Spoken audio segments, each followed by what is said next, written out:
जो हम सभी के घर में है, इस माँ को मना ले, वो माँ खुद ब खुद मान जाएगी। इस माँ को मना ले, वो माँ मान जाएगी। इस माँ को मना ले, वो माँ मान जाएगी। ओ ले ले माँ की दुआएं तेरे काम आएगी।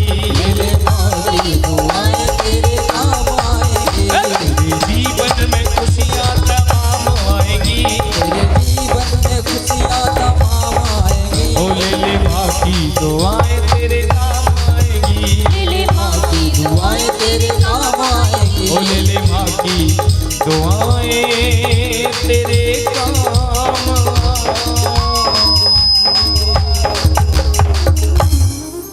तेरे जीवन में खुशियाँ तमाम आएंगी। तेरे जीवन में खुशियाँ तमाम आएंगी। खोल ले माँ की दुआएं तेरे काम आएंगी।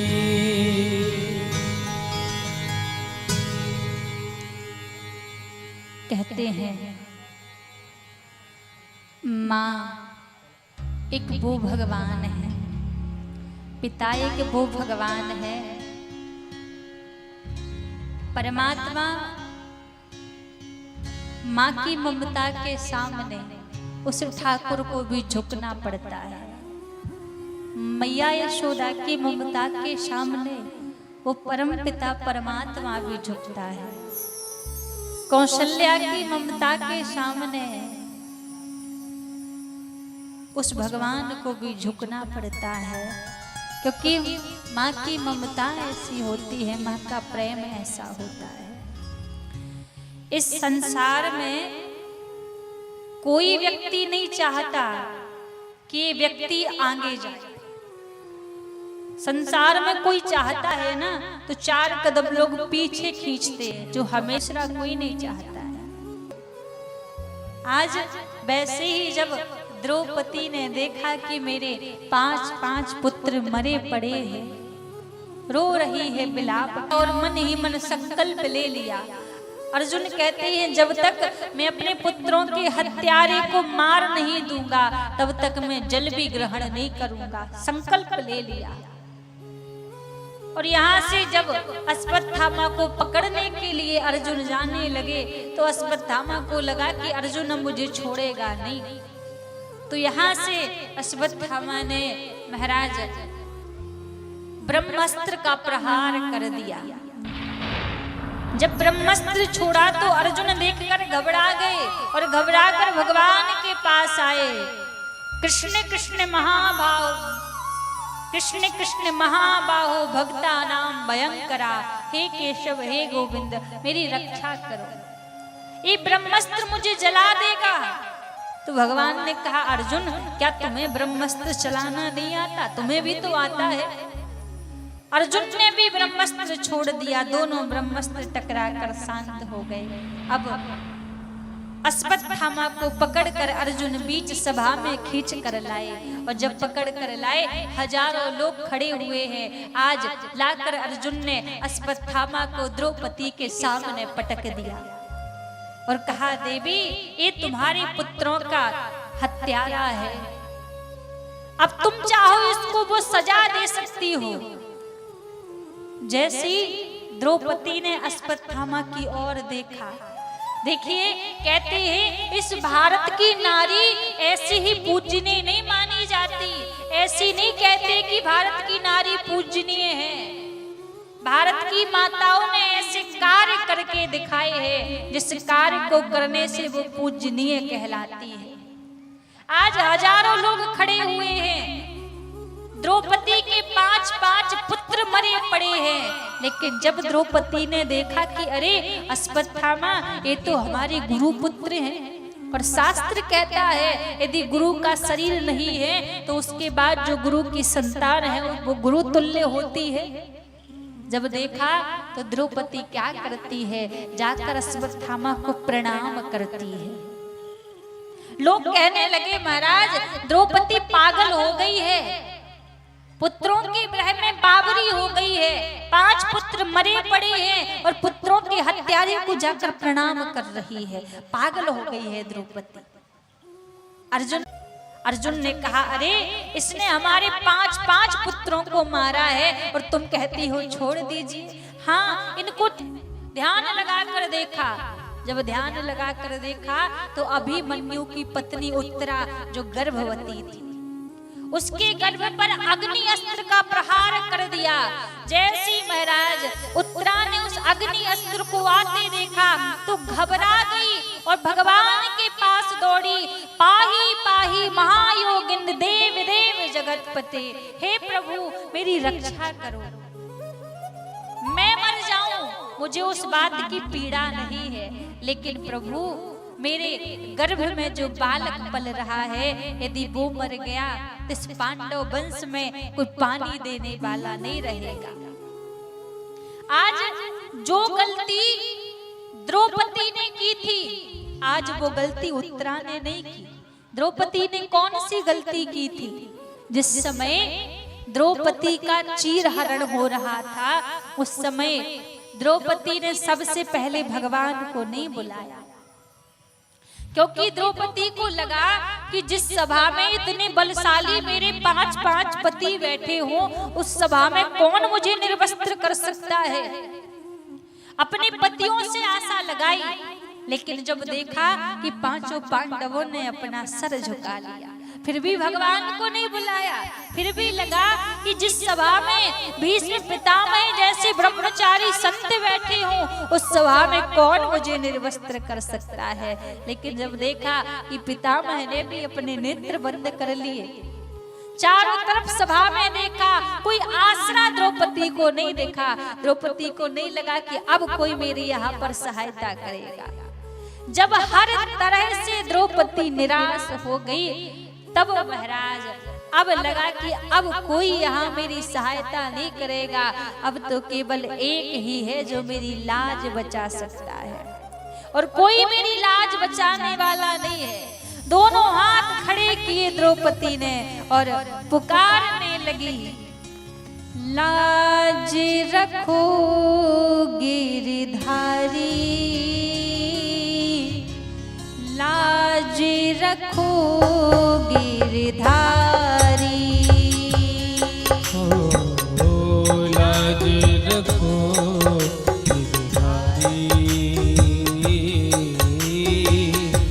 लाज रखो गिरधारी,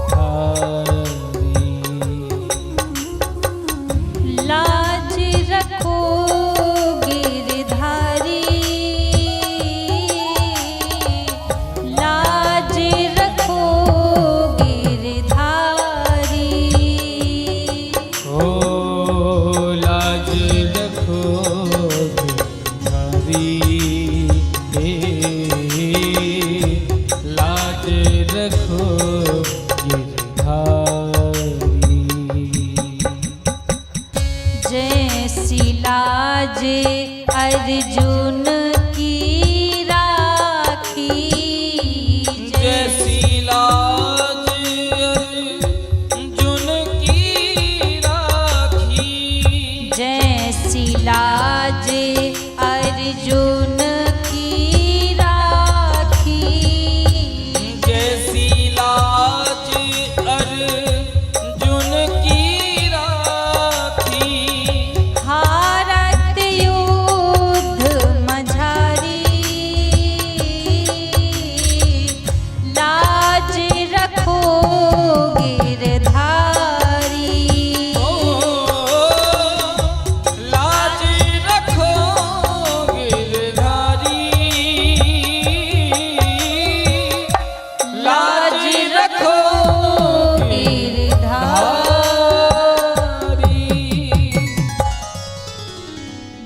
सभा में जब द्रौपदी को लगा कि अब यदि कोई मेरी लाज बचा सकता है तो वो मुरली वाला है और कोई मेरी लाज बचाने वाला नहीं है, जब दोनों हाथ खड़े करके उस गिरधर गोपाल को पुकारने लगी, लाज रखो गिरधारी।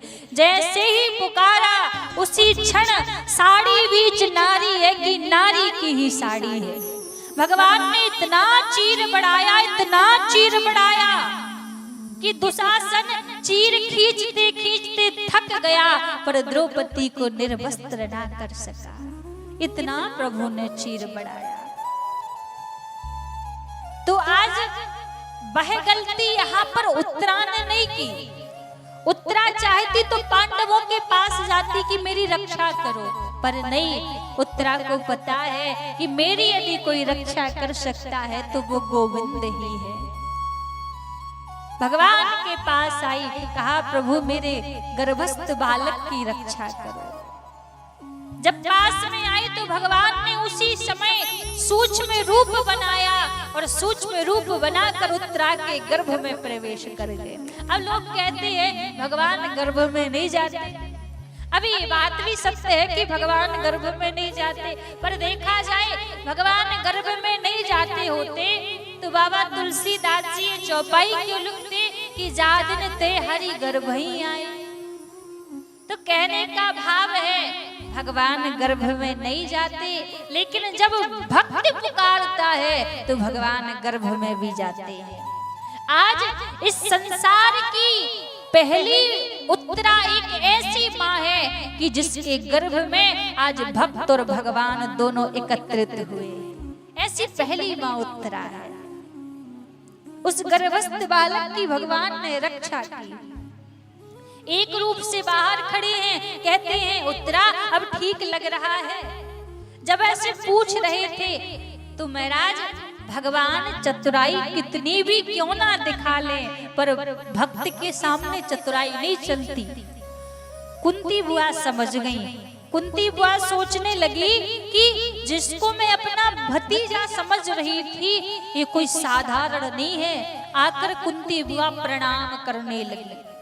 जब प्रणाम करने लगी प्रभु को, तब भगवान कहने लगे बुआ मैं तो आपका भतीजा हूँ, आप मुझे प्रणाम करती हो, क्यों उल्टी गंगा बहा रही हो? मुझे आपको प्रणाम करना चाहिए। तो महाराज कुंती बुआ हाथ जोड़कर कहती है प्रभु मैं अपने भतीजे को प्रणाम नहीं कर रही हूँ, मैं तो इस जगत पिता परमात्मा को प्रणाम कर रही हूँ। कृष्णाय वासुदेवाय, जो देवकी नंदन जगत पिता परमात्मा है, उस प्रभु को मैं प्रणाम कर रही हूँ। मुझे पता है कि आप मेरे पुत्र मेरे भतीजे बनकर आए हैं, लेकिन आप कोई साधारण नहीं है, आप जगत पिता परमात्मा है, भगवान है आप। ठाकुर जी बोले अच्छा बुआ जी मैं भगवान हूँ। अब जब मैं भगवान हूँ तो ऐसा करो मुझसे कोई वरदान मांग लो। अब जब वरदान मांगने की बात आई तो सबने भगवान से कुछ ना कुछ मांग लिया, लेकिन कुंती बुआ एक कोने में चुपचाप खड़ी है। अब भगवान पास में पहुंचे, कहने लगे बुआ जी अभी आप कह रही थी कि मैं भगवान हूँ, जब मैं भगवान हूँ तो मांगो, कुछ तो मांग लो। जब मांगने की बात आई तो आज कुंती बुआ भगवान से क्या मांगती है, देखिए क्या आज कुंती ने प्रभु से मांगा। कुंती कहने लगी प्रभु यदि आप मुझे कुछ देना चाहते हैं तो आप मेरे जीवन में मुझे दुख दे दीजिए, मेरे जीवन से कभी दुख ना जावे, हमेशा दुख ही दुख बने रहे। हम क्या मांगते हैं भगवान से? हम प्रभु से कहते हैं प्रभु सुख संपत्ति घर आवे कष्ट मिटे तन का, इतना सब मांगते हैं। पर कुंती बुआ ने क्या कहा, प्रभु दुख दे दो, दुख ना जावे। अब भगवान कहने लगे बुआ जी एक बात बताओ, आपने पूरे जीवन भर दुख के सिवा देखा ही क्या है? पूरे जीवन भर दुख ही दुख देखे हैं, और आज जब सुख की घड़ी आई तो फिर दुख मांग रही हो। तो कुंती बुआ कहने लगी प्रभु प्रश्न भी आपने किया और उत्तर भी आपने दे दिया। आपने कहा कि मेरे पूरे जीवन भर दुख ही दुख थे, तो प्रभु जब दुख मेरे पास में थे तो आप हमारे साथ खड़े हुए थे, लेकिन आज जब हमारे जीवन में सुख की घड़ी आई तो आप आज यहाँ से जा रहे हैं। भगवान, हमें ऐसा सुख नहीं चाहिए जिस सुख में आप हमारे साथ ना हो। सुख के माथे सिल पड़े जो हरि हृदय सो जाए, और बलहारी बा दुख की जो पल पल नाम रटाए।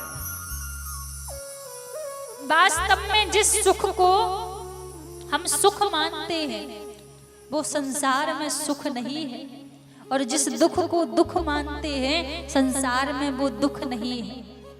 इस संसार में व्यक्ति के जीवन में सबसे बड़ा दुख का समय कौन सा है?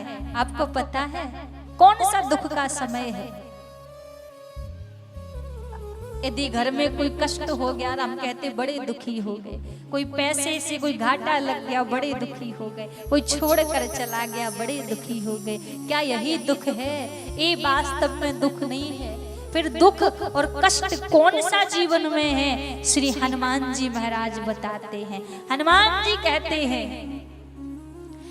कहे हनुमंत विपत्ति प्रभु सोई। कहे हनुमंत विपत्ति प्रभु सोई। कहे हनुमंत विपत्ति प्रभु सोई। कहे हनुमंत विपत्ति प्रभु सोई। जब तब भजन ना सुमरन होई। जब तप भजन ना सुमिरन होई। उमा कहूँ मैं अनुभव अपना। उमा कहूँ मैं अनुभव अपना। उमा कहूँ मैं अनुभव अपना। उमा कहूँ मैं अनुभव अपना। सत्य हरि भजन जगत सब सपना। सत हरि भजन जगत सब सपना। जीवन में दुख का समय कौन सा है? कहे हनुमंत विपत्ति प्रभु सोई। जब तब भजन न सुमरन होई। हनुमान जी कहते हैं, जिस समय व्यक्ति की जिह्वा से भगवान का नाम ना निकल रहा हो, जिस समय व्यक्ति भगवान को याद ना कर रहा हो, उसके जीवन में सबसे बड़ा दुख का समय वही होता है। इससे बड़ा जीवन में कोई दुख नहीं हो सकता है। अब नाम कौन सा है? यहाँ भगवान शंकर कहते हैं, उमा कहो मैं अनुभव अपना। सत हरि भजन जगत सब सपना। यदि जीवन में भजन नहीं है, ये संसार तो मिथ्या है, सपने के समान है, तो जीवन में दुख ही दुख भरे हुए हैं। वही जीवन में कष्ट का समय है, दुख का समय है। तो आज कुंती बुआ ने कहा, प्रभु देना है तो दुख दे दो, सुख नहीं चाहिए। लेकिन भगवान अपने भक्त को दुख नहीं देते। कुंती बुआ को भगवान ने आज दुख नहीं दिए। आज यहाँ से प्रभु जो कुंती की मोह माया की जो डोरी संसार में थी, आज भगवान ने उस बंधन को तोड़ दिया, पर दुख नहीं दिया। आज भगवान हस्तिनापुर से द्वारिकापुरी जाने लगे, रथ में बैठ गए प्रभु। अब रथ में बैठने के बाद भगवान को याद आई कि अरे अभी कोई और भी है जो मेरी प्रतीक्षा कर रहा है। अब कौन है जो भगवान की प्रतीक्षा कर रहा है, आशा लगा कर बैठा है कि मुझे भी प्रभु के दर्शन चाहिए? भीष्म पितामह जो 56 दिनों से बाणों की सैया पर लेटे हुए हैं और मन में आशा लगाकर बैठे हैं कि मरने से पहले बस एक बार उस प्रभु के मुझे दर्शन हो जाए। पितामह को इच्छा मृत्यु का वरदान है, जब चाहे तब मर सकते हैं, अपने प्राण त्याग सकते हैं।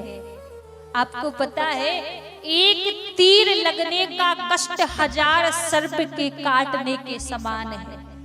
और पितामह को एक नहीं, पूरी देह में रोम रोम में तीर छिदा हुआ है। उन तीरों की सैया पर लेटे हुए हैं, उस कष्ट को सहन कर रहे हैं। क्यों? क्योंकि मन में आशा लगी है कि बस एक बार मुझे उस प्रभु के दर्शन हो जाए, उस गोविंद के दर्शन हो जाए। आपको बताऊं, कहते हैं आशा रखना बुरी बात है।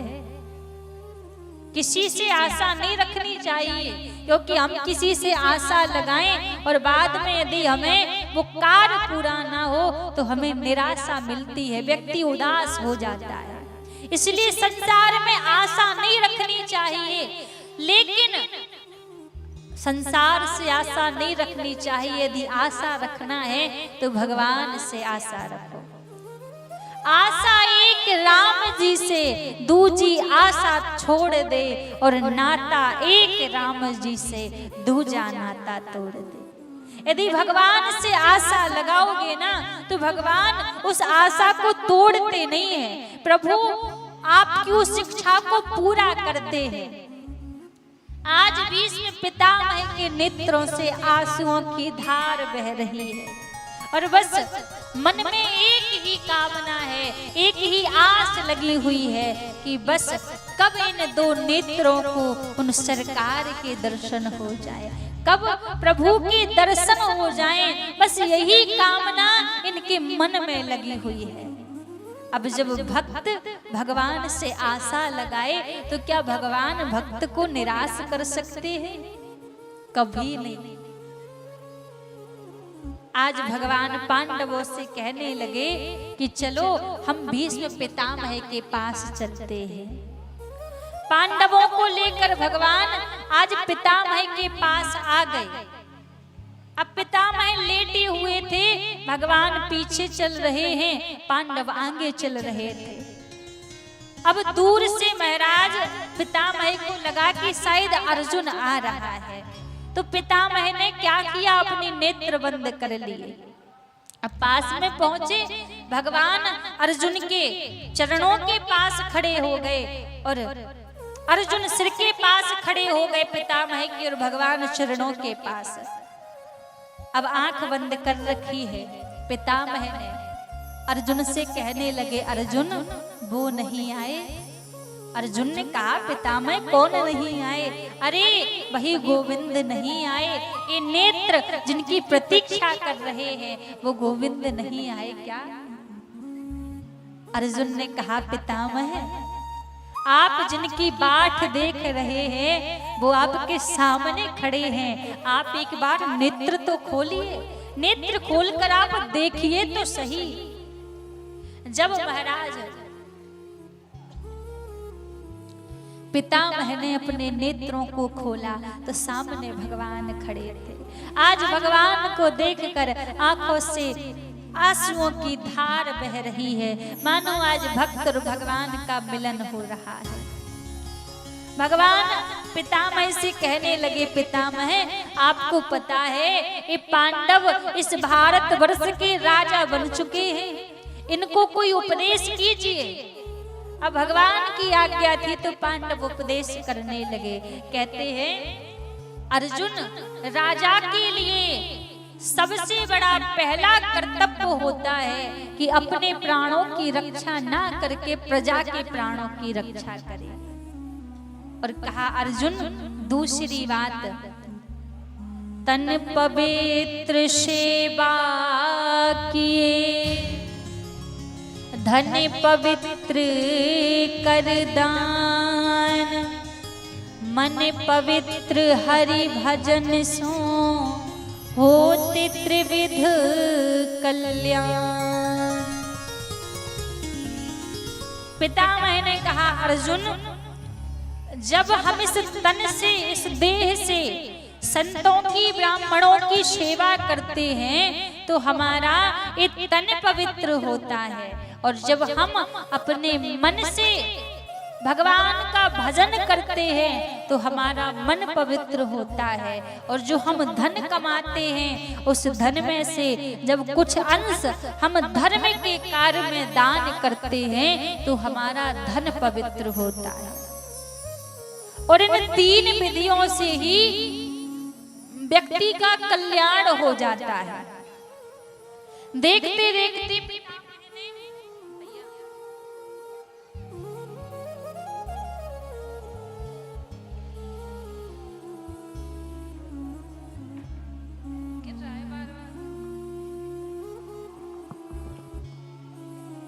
जय जय राधा रमण हरि बोल रे, जय जय राधा रमण हरि बोल, जय जय राधा रमण, जय जय राधा रमण। बोलिए श्री राधा रमण लाल की जय हो, बांके बिहारी लाल की जय हो।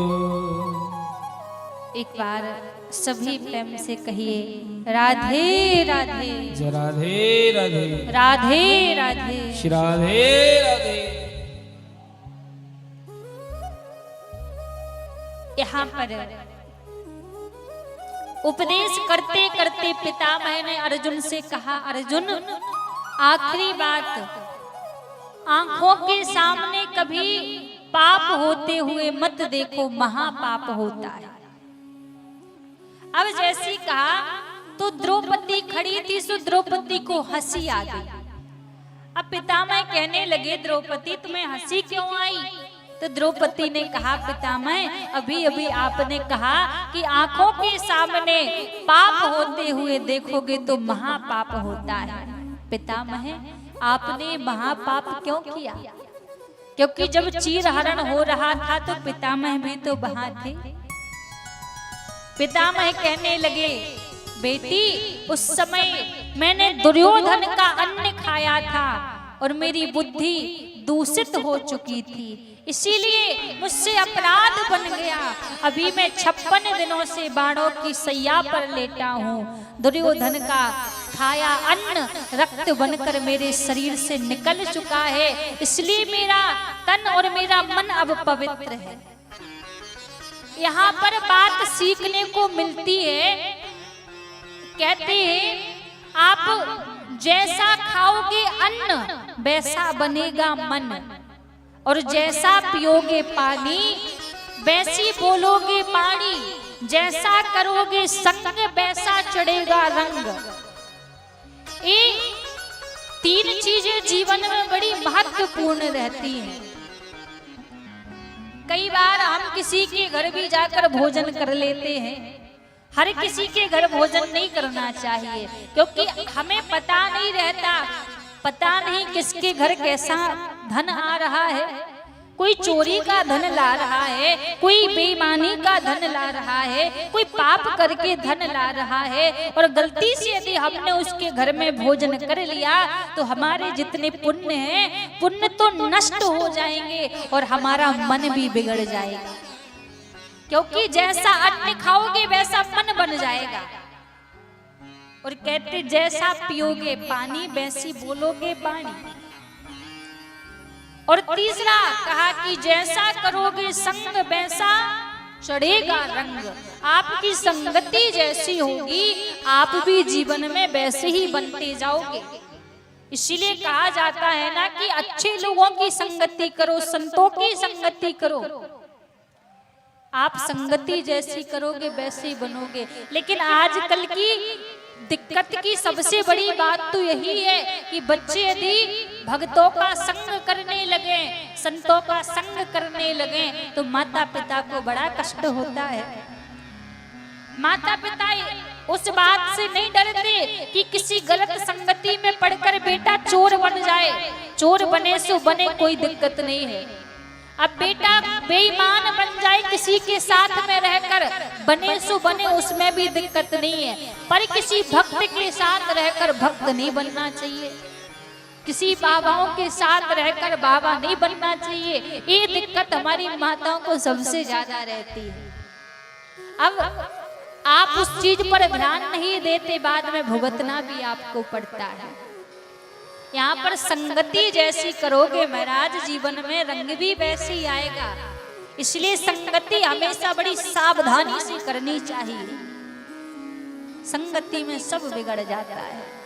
तो यहाँ पर समझा रहे हैं पितामह कि आंखों के सामने यदि पाप होते हुए देखोगे तो महाराज महापाप होता है। अब पितामह कहने लगे, मैं आप सभी से बात करना नहीं चाहता, मैं कुछ देर तक भगवान को निहारना चाहता हूँ। अब भगवान को देखे जा रहे हैं पितामह, और देखे देखे भगवान से पितामह कहने लगे, प्रभु मेरी एक कन्या है और मैं चाहता हूँ कि आप मेरी कन्या को स्वीकार कीजिए।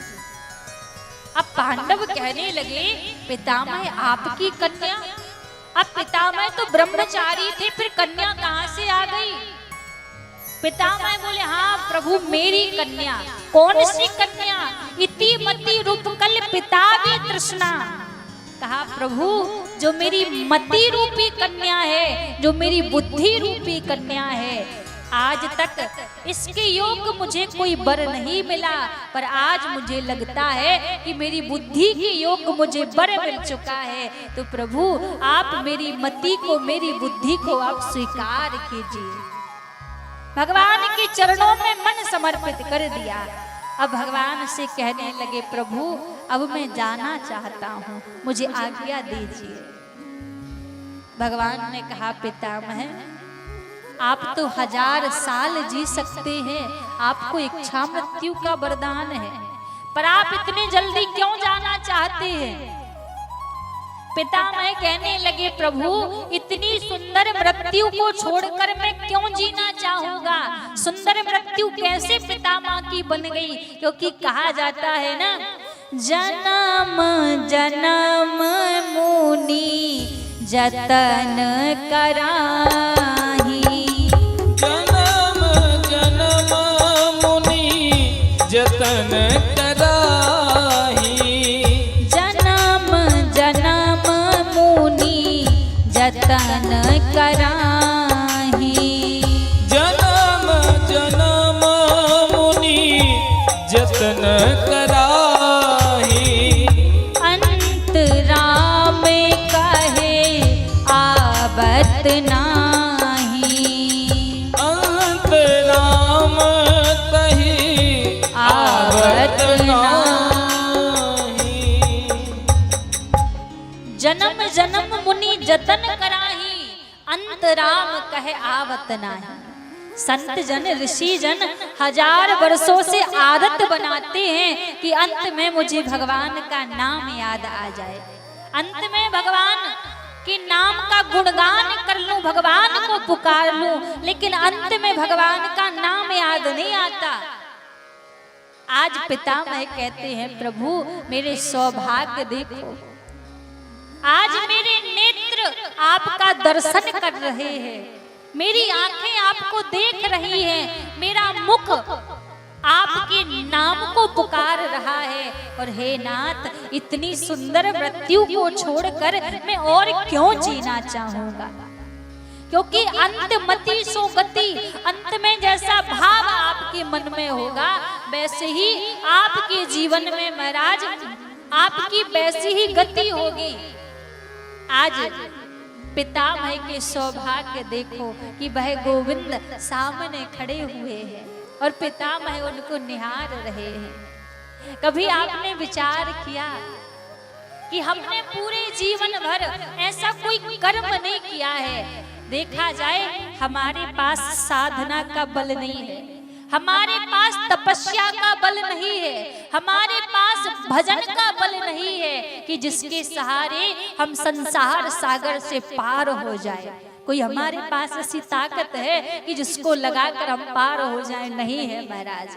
कभी सोचा कि उस गोविंद के सामने जाकर, उस परमात्मा के सामने जाकर हाथ जोड़कर कभी प्रार्थना की हो प्रभु से कि हे नाथ, मुझे आपसे जीवन में कुछ भी नहीं चाहिए, मेरी कोई कामना नहीं है कि आप मुझे कुछ दें, बस हे नाथ मेरे लिए इतना आप कर देना, इतना तो करना स्वामी। जब प्राण तन से निकले गोविंद नाम लेकर मेरे प्राण तन से निकले, बस इतनी कृपा कर देना।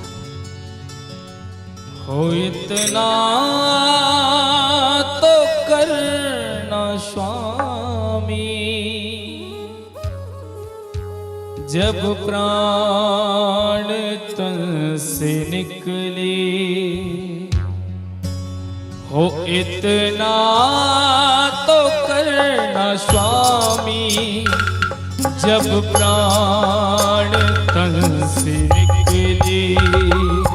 इतना तो करना स्वामी, जब प्राण तन से निकले। गोविंद नाम लेकर, गोविंद नाम लेकर मेरे प्राण तन से निकले। इतना तो करना स्वामी।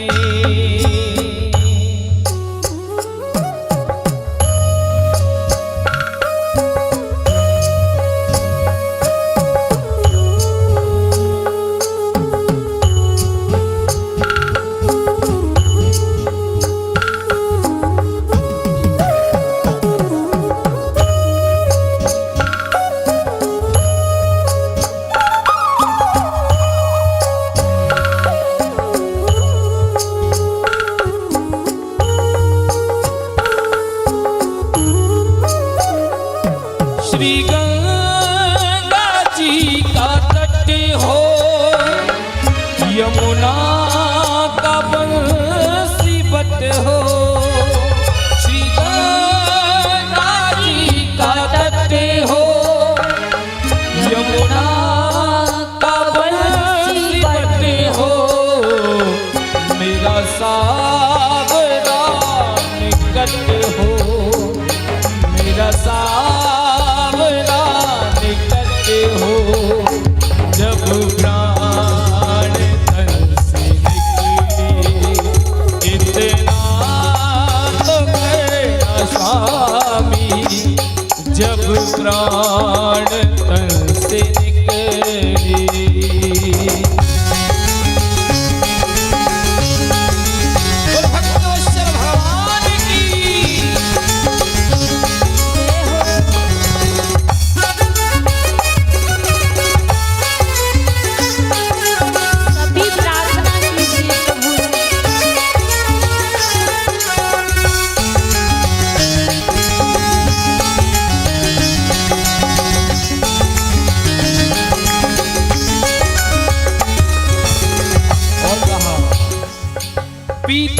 पीतांबरी कसी हो, छवि मन में ये बसी हो। पीतांबरी कसी हो, छवि मन में ये बसी हो। होठों पे कुछ हंसी हो, हंसी हो। जब प्राण तन से निकले, होठों पे कुछ हंसी हो। जब प्राण तन से निकले, इतना तो करना स्वामी, जब प्राण तन से निकले।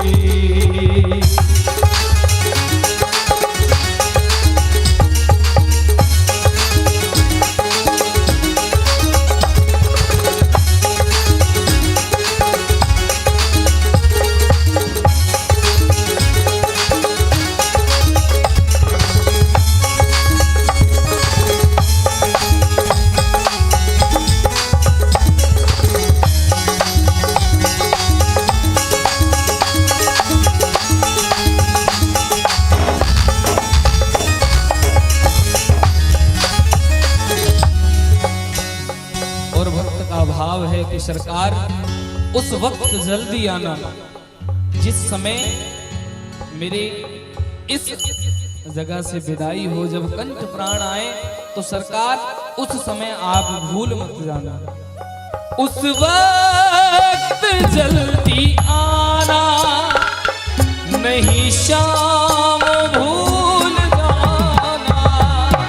उस वक्त जल्दी आना, नहीं शाम भूल जाना। राधा को साथ लाना, राधा को साथ लाना। जब कंठ प्राण आए, राधा को साथ लाना। जब कंठ प्राण आए, इतना तो करना स्वामी, इतना तो करना स्वामी। जब प्राण तन से निकले, हो जब प्राण तन से निकले।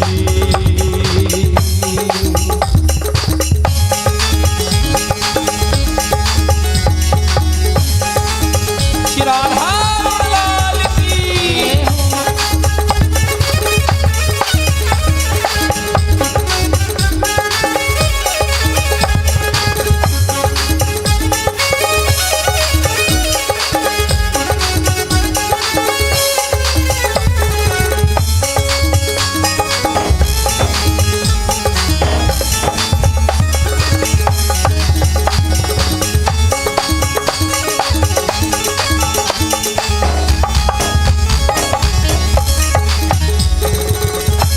अंत में भक्त का भाव है, कहा है भक्त ने,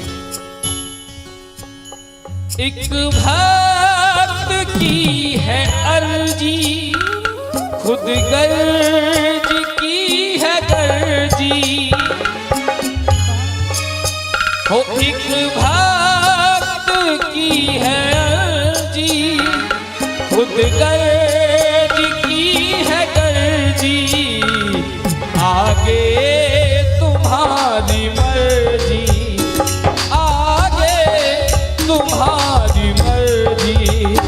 जब प्राण तन से निकले, आगे तुम्हारी मर्जी। जब प्राण तन से निकले, इतना तो करना स्वामी। हो जब प्राण तन से निकले, इतना तो करना स्वामी। हो जब प्राण तन से निकले, इतना तो करना स्वामी। जब प्राण तन से निकले। एक बार सभी दोनों हाथ उठाएं, थोड़ी आवाज बढ़ा दो भैया, हमारा वॉल्यूम यहाँ थोड़ा सा दीजिए, हमें थोड़ा सा बढ़ा दीजिए ना। सभी हाथ उठाइए और सभी बोले, हो जय जय राधा रमण हरि बोल रे, जय जय राधा रमण हरि बोल बोल। जय जय राधा रमण हरि बोल, जय जय राधा रमण हरि बोल। हो जय जय राधा रमण हरि बोल रे, जय जय राधा रमण हरि बोल। जय जय राधा रमण हरि बोल रे, जय जय राधा रमण हरि बोल। हो जय जय राधा रमण, जय जय राधा रमण, जय जय राधा रमण, जय जय राधा रमण। हो जय जय राधा रमण, जय जय राधा रमण, जय जय राधा रमण, जय जय राधा रमण। सभी दोनों हाथ उठा के बोले, जय जय राधा, हो जय जय राधा, जय जय राधा रमण हरि बोल रे, जय जय राधा रमण हरि बोल। जय जय राधा रमण हरि बोल रे, जय जय राधा रमण हरि बोल। हो जय जय राधा रमण हरि बोल रे, जय जय राधा रमण हरि बोल।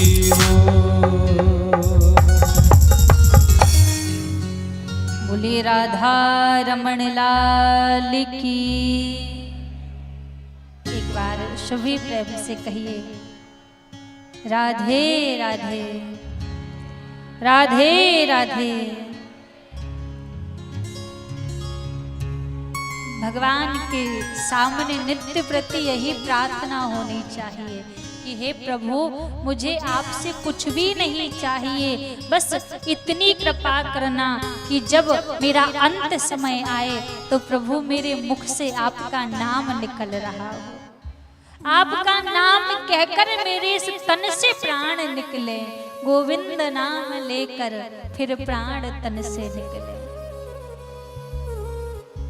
आपका नाम मेरे मुख से निकल रहा होगा प्रभु, तो आपका तो केवल एक कृपा के इशारे का काम है, लेकिन हे नाथ मेरा तो जीवन संवर जाएगा। ये प्रार्थना प्रभु से होनी चाहिए। आज पितामह ने भगवान को देखते देखते अपने प्राण छोड़ दिए। पांडवों ने अंतिम संस्कार इत्यादि किया, भगवान द्वारिकापुरी चले गए। यहाँ पर जिस बालक की भगवान ने गर्भ में रक्षा की थी, उस बालक का जन्म हुआ और उसी बालक का नाम परीक्षित पड़ा। अब महाराज राजा परीक्षित का राज चल रहा था। एक दिन राजा परीक्षित कौतुल वंश का एक मुकुट अपने सर पर धारण करके जंगल में शिकार खेलने के लिए गए।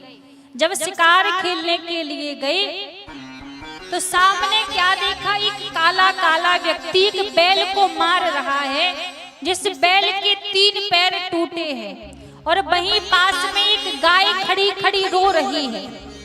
अब परीक्षित ने दृश्य देखा तो कहने लगे, आप कौन हैं और मेरे राज्य में आप गाय पर अत्याचार कर रहे हैं?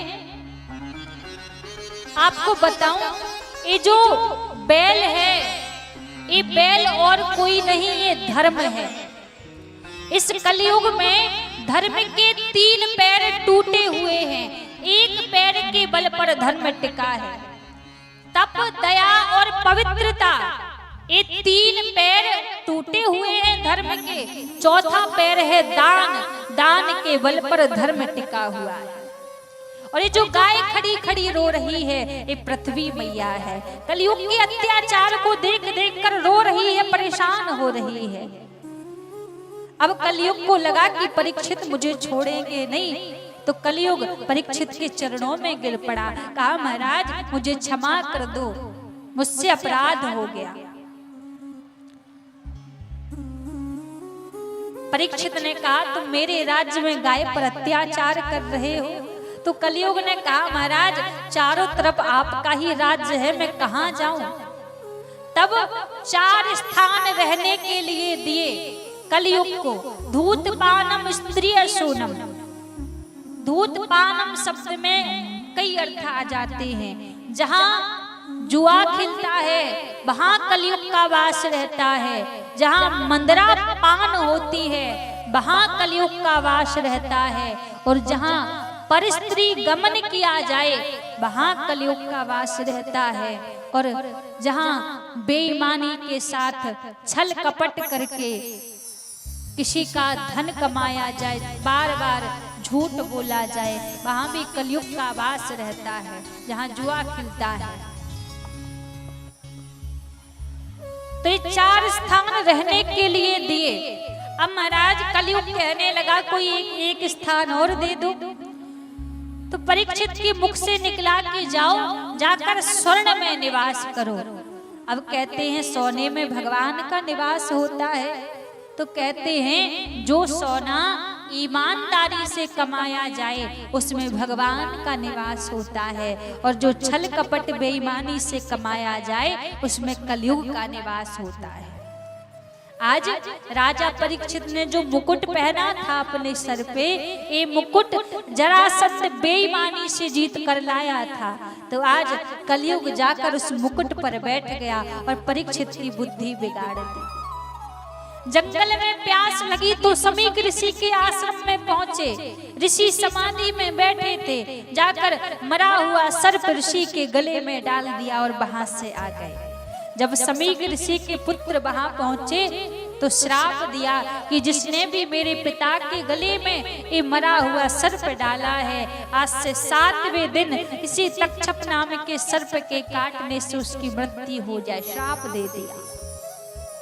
अब राजा परीक्षित को जब पता लगा, अपना सारा राजकाज छोड़कर त्याग कर वनों में जाकर संतों के पास जाकर प्रश्न करने लगे, पूछने लगे, मैं 7 दिन में मरने वाला हूँ, मुझे क्या करना चाहिए, मुझे कोई उपाय बताइए, मैं क्या करूं। अब बड़े बड़े संत हैं, कोई कहता है ध्यान लगाओ, कोई कहता अनुष्ठान कराओ, कोई कहता हवन करो, कोई कहता जप करो। अब इतना समय नहीं है परीक्षित के पास, केवल 7 दिन बचे। बड़े बड़े संत बैठे हुए हैं। उसी समय महाराज उन सभी संतों के मध्य श्री सुखदेव जी महाराज का आगमन हुआ। यम प्रवजंत मनुपेत मपेत कृत्यम द्विपायनो बृहकातर आजुहाव पुत्रेति तनमय तया तरवो भिनेदु तम सर्वभूत हृदय मुनि मानतोस। श्री सुखदेव जी महाराज का आगमन हुआ, जिनकी आयु केवल 16 वर्ष की है, तन पर एक कोपीन भी नहीं है। जैसी आए तो सारे संत देखकर उनको खड़े हो गए। परीक्षित को लगा कि दिखने में तो बालक लग रहा है, पर कोई साधारण नहीं है। जब बड़े बड़े संत देखकर इसका सम्मान कर रहे हैं, इन्हीं के चरणों को पकड़ लो, काम बन जाएगा। परीक्षित ने क्या किया, जाकर सुखदेव जी के चरणों में गिर पड़े और तुरंत ही जाकर प्रश्न कर दिया, म्रियमाणस्य सर्वदा, मरने वाले व्यक्ति को क्या करना चाहिए। तुरंत प्रश्न कर दिया। सुखदेव जी महाराज कहने लगे, राजन, मरने वाले व्यक्ति को तो केवल एक ही काम करना चाहिए कि श्वास श्वास पे कृष्ण भज, वृथा श्वास जन खोय, ना जाने या श्वास की आवन होय न हो। मरने वाले व्यक्ति को तो हर एक श्वास पर भगवान का भजन करना चाहिए। देखिए, जो माताएं जा रही हैं, आपसे निवेदन है थोड़ी देर और आप बैठी रहें। कुछ ही समय पश्चात हम सभी के बीच में बड़े ही धूमधाम से भगवान शंकर और माता पार्वती का विवाह मनाएंगे। बड़ी सुंदर भगवान शंकर की और माता पार्वती की झांकी आएगी, तो आप थोड़ी देर और बैठी रहें। यहाँ पर महाराज कहा कि मरने वाले व्यक्ति को तो केवल एक ही काम करना चाहिए, हर श्वास पर भगवान का भजन करना चाहिए। लेकिन यहाँ पर एक वास्तविक विचार करने की बात है। क्या राजा परीक्षित को मुक्ति की आवश्यकता थी? राजा परीक्षित को क्या मुक्ति की जरूरत थी? उनको मुक्ति चाहिए थी? आपको क्या लगता है, जरूरत थी? देखा जाए ना तो राजा परीक्षित को दूर दूर तक भी मुक्ति की आवश्यकता नहीं थी। राजा परीक्षित क्या कोई साधारण राजा थे? कहते हैं एक वंश में यदि एक भक्त का जन्म हो जाए तो उसकी 14 पीढ़ी का उद्धार होता है। 7 आने वाली पीढ़ी और 7 पीछे की पीढ़ी, 14 पीढ़ी का उद्धार होता है। और एक बार राजा परीक्षित के वंश के ऊपर नजर डालिए, एक भक्त नहीं, जिनके घर में सबके सब ही भक्त हैं। यहाँ अर्जुन जो राजा परीक्षित के दादा हैं, अर्जुन के चरण स्वयं भगवान चापा करते थे। जब वर्णन आता है कि जब अर्जुन महाभारत का युद्ध करके थक जाते थे, अपने कक्ष में जाकर शयन करते थे, तब देखते थे यहाँ अर्जुन के चरण चापते थे भगवान। एक दिन युधिष्ठिर जी ने सोचा कि अर्जुन के कक्ष में ठाकुर जी केशव इतनी देर तक बैठे रहते हैं, मैं जाकर देखूं तो सही करते क्या हैं। जब रात्रि में जाकर देखा युधिष्ठिर जी ने तो क्या हुआ, अर्जुन तो सो रहे हैं, लेकिन चरणों में बैठे ठाकुर जी अर्जुन के चरणों को चाप रहे हैं। युधिष्ठिर जी ने पूछा, केशव आप सोए क्यों नहीं? तो जवाब क्या दिया, अरे बड़े भैया क्या बताऊं, अर्जुन मुझे सोने ही नहीं देता। जैसे ही मैं यहाँ से उठने का प्रयास करता हूँ, ये फिर कृष्ण कहकर पुकार उठता है, मैं फिर बैठ जाता हूँ। जब अर्जुन सोते भी थे तो सोते समय भी अर्जुन के मुख से कृष्ण कृष्ण का नाम निकलता था। इनके दादा थे जो परीक्षित के, और जो इनकी परदादी थी कुंती बुआ, वो क्या कम भक्त थी? द्रौपदी क्या कम भक्त थी? पूरा परिवार इनका भक्त था। और दूर मत जाइए, परीक्षित क्या छोटे मोटे राजा थे जिनको गर्भ में ही भगवान के दर्शन हो गए, तो क्या उनको मुक्ति की जरूरत थी? नहीं, मुक्ति की जरूरत नहीं थी। शास्त्र कहता है कि इस पृथ्वी पर परीक्षित जैसा ना राजा कोई हुआ है और ना ही राजा कोई आएगा, क्योंकि राजा का जो पहला कर्तव्य है अपने प्राणों की रक्षा ना करके प्रजा के प्राणों की रक्षा करे।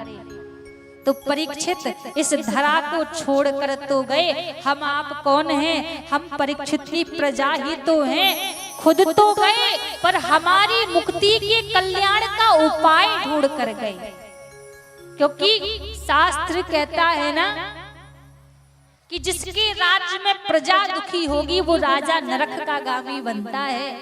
तो राजा परीक्षित ने मुक्ति खुद के लिए नहीं मांगी, हम आप सभी के लिए मुक्ति का साधन पूछा, क्योंकि हम आप सभी मरने वाले हैं और इन 7 दिनों में ही मरना है। सोम से रवि तक गिन लो, 7 दिन है, 8वां दिन कोई नहीं बना है। 7 दिन में ही सबको जाना है। जब मरना है तो करना क्या चाहिए? हर घड़ी हर श्वास श्वास पर भगवान का भजन करना चाहिए, प्रभु को पुकारना चाहिए। सुखदेव जी महाराज राजा परीक्षित से कहते हैं, राजन एक बात बताओ, भगवान जल्दी किसको मिलते हैं? परीक्षित ने कहा, गुरुदेव जो 4 बार स्नान करता होगा, पवित्रता से रहता होगा, भगवान उसे मिलते होंगे। अच्छा, जब पवित्रता भगवान देखते, 4 बार स्नान करना देखते, तो वह मछली तो जल के अंदर रहती है, कब के भगवान मिल जाते? भगवान 4 बार स्नान करना नहीं देखते। कहा जब 4 बार स्नान करना नहीं देखते तो भगवान ज्ञान तो देखते होंगे कि जो ज्यादा ज्ञानी होगा भगवान उससे मिलते होंगे।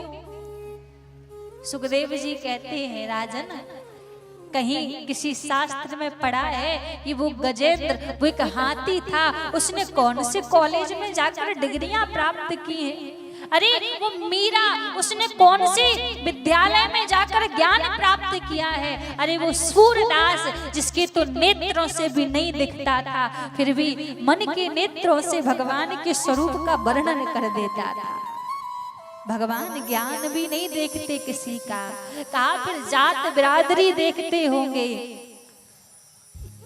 सुखदेव जी कहने लगे, राजन यदि भगवान जात बिरादरी देखते तो वह विदुर तो दासी का पुत्र था, भगवान ने उसके घर जाकर केले के छिलकों का भोग लगाया। कहा फिर भगवान आयु देखते होंगे, कहा आयु भगवान देखते तो वह ध्रुव तो 5 वर्ष का बालक था, भगवान ने उसको दर्शन दिए। भगवान कुछ भी नहीं देखते, यदि कुछ भगवान देखते हैं तो आपके हृदय का भाव देखते हैं कि आपके मन में भाव कैसा है। मोहन प्रेम बिना नहीं मिलते, चाहे कोटिन करो उपाय, मिले ना पंडित को ज्ञानी को, मिले ना ध्यान लगाए, 2.5 अक्षर प्रेम पढ़े जो तुरंत प्रकट है जाए, मोहन प्रेम बिना नहीं मिलते। बिना प्रेम के नहीं मिलते प्रभु। परीक्षित कहने लगे, आपने जो विदुर जी का नाम लिया, ये कौन थे? एक कथा आप हमें विस्तार से बताइए। सुखदेव जी कहते हैं, राजन जब कौरव पांडवों का युद्ध चल रहा था उस समय विदुर जी राजमंत्री थे। एक दिन विदुर जी समझाने लगे धृतराष्ट्र को, जाकर कहते हैं, राजन आप पांडवों के साथ अन्याय मत करो, पांडव केवल 5 गांव मांग रहे हैं, उनको दे दो, क्यों युद्ध कर रहे हैं, क्यों अन्याय कर रहे हैं। उसी समय दुर्योधन आ गया, सुन लिया तो कहने लगा, अरे मेरे पिता को भड़का रहे हो, जाओ मंत्री पद से हटाता हूँ। मंत्री पद से हटा दिया। अब एक दिन क्या हुआ, विदुर जी हस्तिनापुर के बाहर एक छोटी सी झोपड़ी बनाकर रहते थे। विदुर जी आकर विदुरानी से बोले, देवी आज पता है पूरी हस्तिनापुर दुल्हन की तरह सजाई जा रही है, क्यों, क्या होने वाला है? विदुर जी ने कहा, विदुरानी आज हस्तिनापुर में शांति दूत बनकर द्वारिकाधीश आने वाले हैं। विदुरानी कहने लगी, स्वामी फिर आपको दर्शन कैसे होंगे, क्योंकि वहां तो हजारों लोगों की भीड़ होगी, उस भीड़ में कैसे आप भगवान के दर्शन करोगे? विदुर जी ने क्या कहा, देवी यदि हम भगवान को नहीं देख पाएंगे तो वो तो हमें देख ही लेंगे। और भक्ति के मन में महाराज भाव भी यही होना चाहिए कि हम भले भगवान को ना देख पाए पर उनकी नजर हमारे ऊपर पड़ जाए। आज हजार लोग खड़े हैं, विदुर जी सबसे पीछे खड़े हैं, द्वारिकाधीश चारों तरफ देख रहे हैं। जब विदुर जी के ऊपर नजर पड़ी तो मुस्कुरा दिया देखकर। बीच सभा में गए, अब सभा में बात चलने लगी। भगवान ने कहा, दुर्योधन पांडव तुम्हारे सगे काका के बेटे हैं? बोले हाँ। फिर तो भाई लगे? बोले बिल्कुल लगे। जब भाई लगे तो आधा राज्य उनका हुआ। दुर्योधन ने कहा बिल्कुल नहीं, युद्ध के बिना तो सुई की नोक के बराबर भी जगह नहीं दूंगा।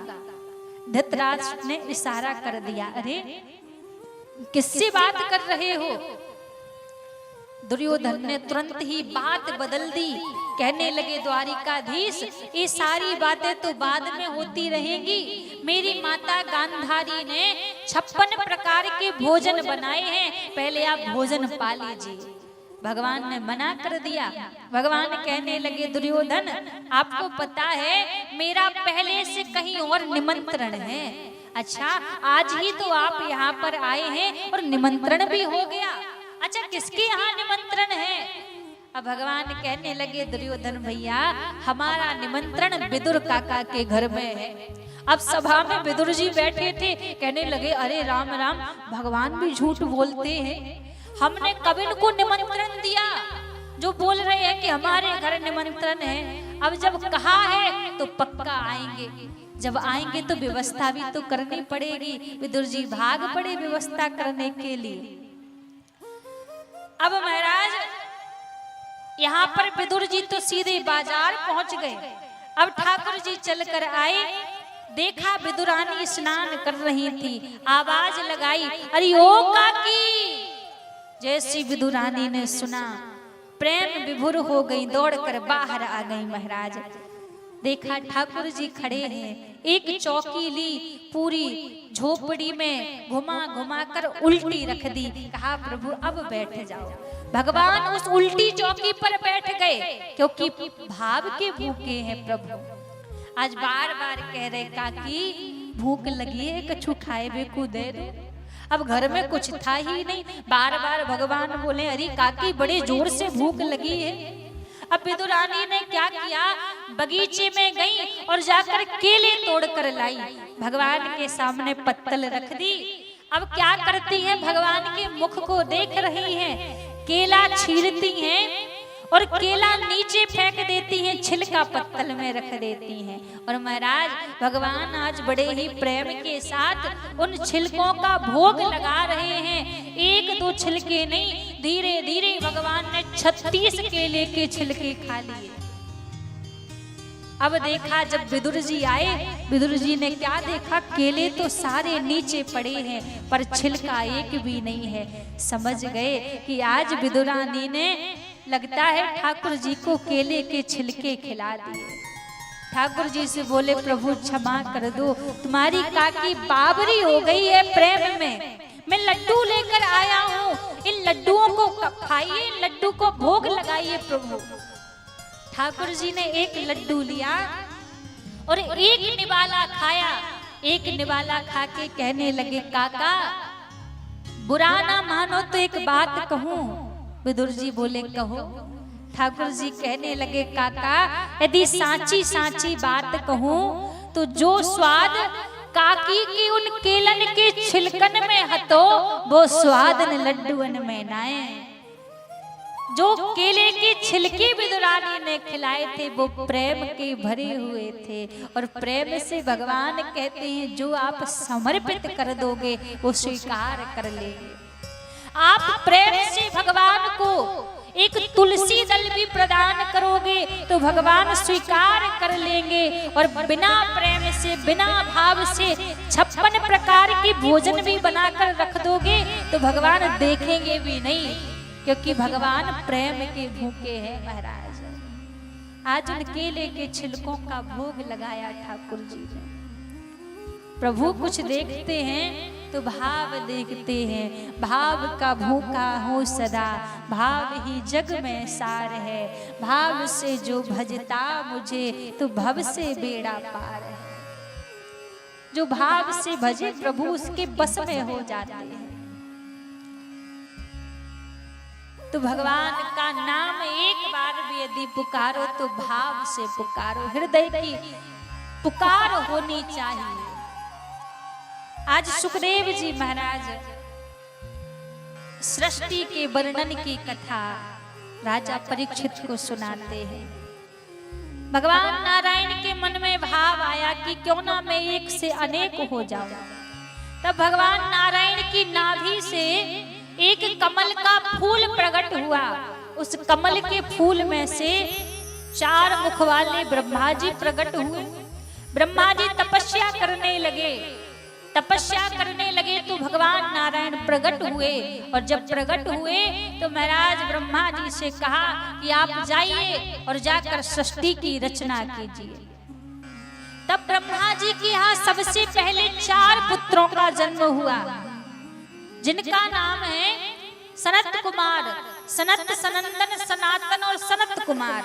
अब चारों से कहा कि सृष्टि की रचना करो, तो चारों ने कह दिया पिताजी हमें विवाह नहीं करना, हम तो भजन करेंगे। तो ब्रह्मा जी ने श्राप दे दिया कि जाओ तुम हमेशा 5 वर्ष के ही रहो। फिर नारद जी का जन्म हुआ। नारद जी से कहा तुम विवाह कर लो। नारद जी ने मना कर दिया। जितने भी पुत्रों का जन्म हुआ सबने विवाह करने से मना कर दिया। जब मना कर दिया तो महाराज यहाँ पर ब्रह्मा जी ने अपने दाहिने अंग से शत्रुपा महारानी को प्रकट किया और बाएं अंग से मनु महाराज को प्रकट किया, और इन्हीं के द्वारा सृष्टि को आगे बढ़ाया गया। स्वाम्भु मनु और सतरूपा, स्वयंभू मनु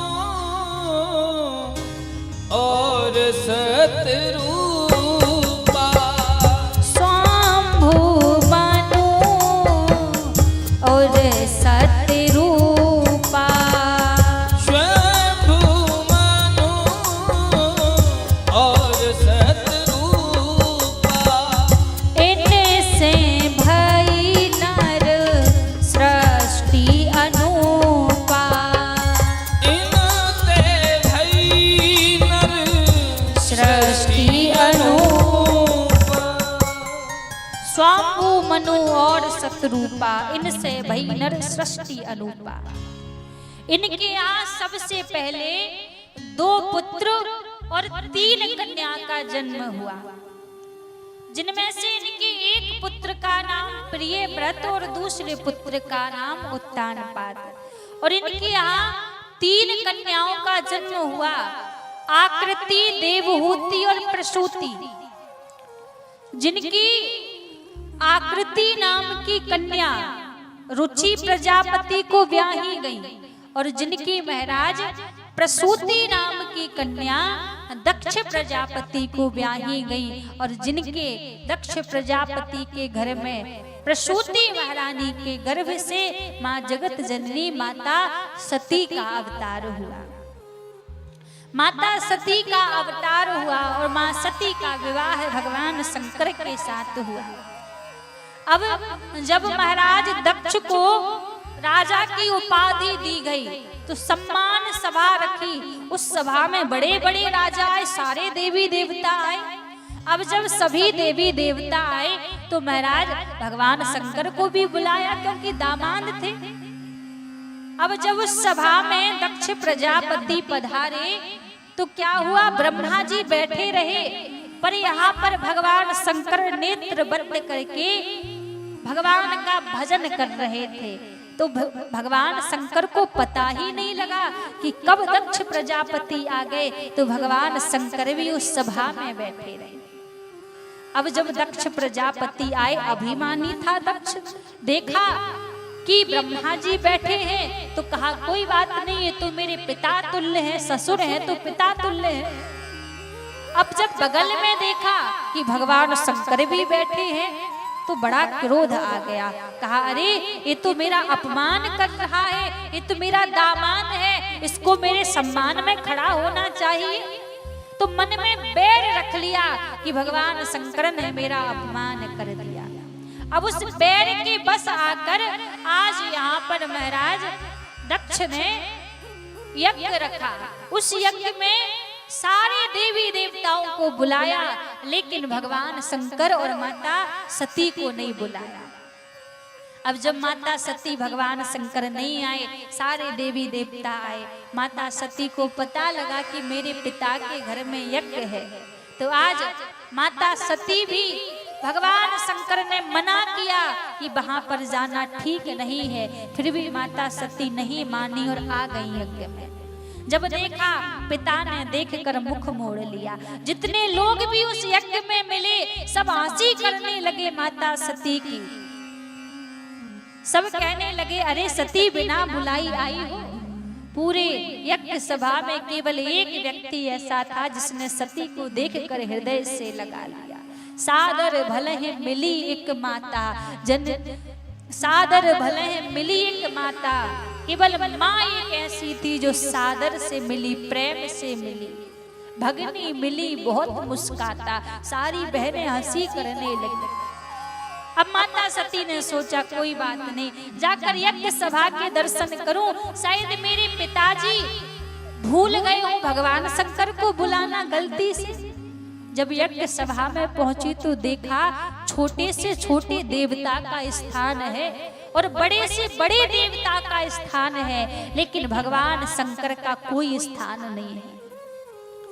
अपना अपमान माता सती ने सहन कर लिया, लेकिन भगवान शंकर का अपमान सहन नहीं कर पाई।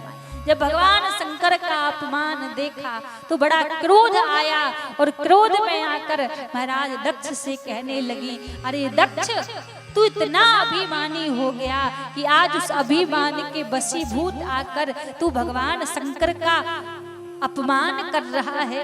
आज तक संसार में ऐसा कोई यज्ञ पूरा नहीं हुआ जिसमें भगवान शंकर के लिए स्थान ना दिया गया हो। आज मुझे तेरी दी हुई ये देह भी स्वीकार नहीं है। जिसने भी शंकर भगवान का अपमान किया है, एक एक व्यक्ति को भली भूत सजा मिलेगी। इतना कहकर माता सती ने योग अग्नि प्रकट की और योग अग्नि प्रकट करके उस हवन कुंड में माता सती कूदी और अंत में माता सती ने केवल एक ही वरदान मांगा भगवान से, सती मरत हरि सन बर मांगा। सती मरत हरि सन बर मांगा। सती मरत हरि सन बर मांगा। सती मरत हरि सन बर मांगा।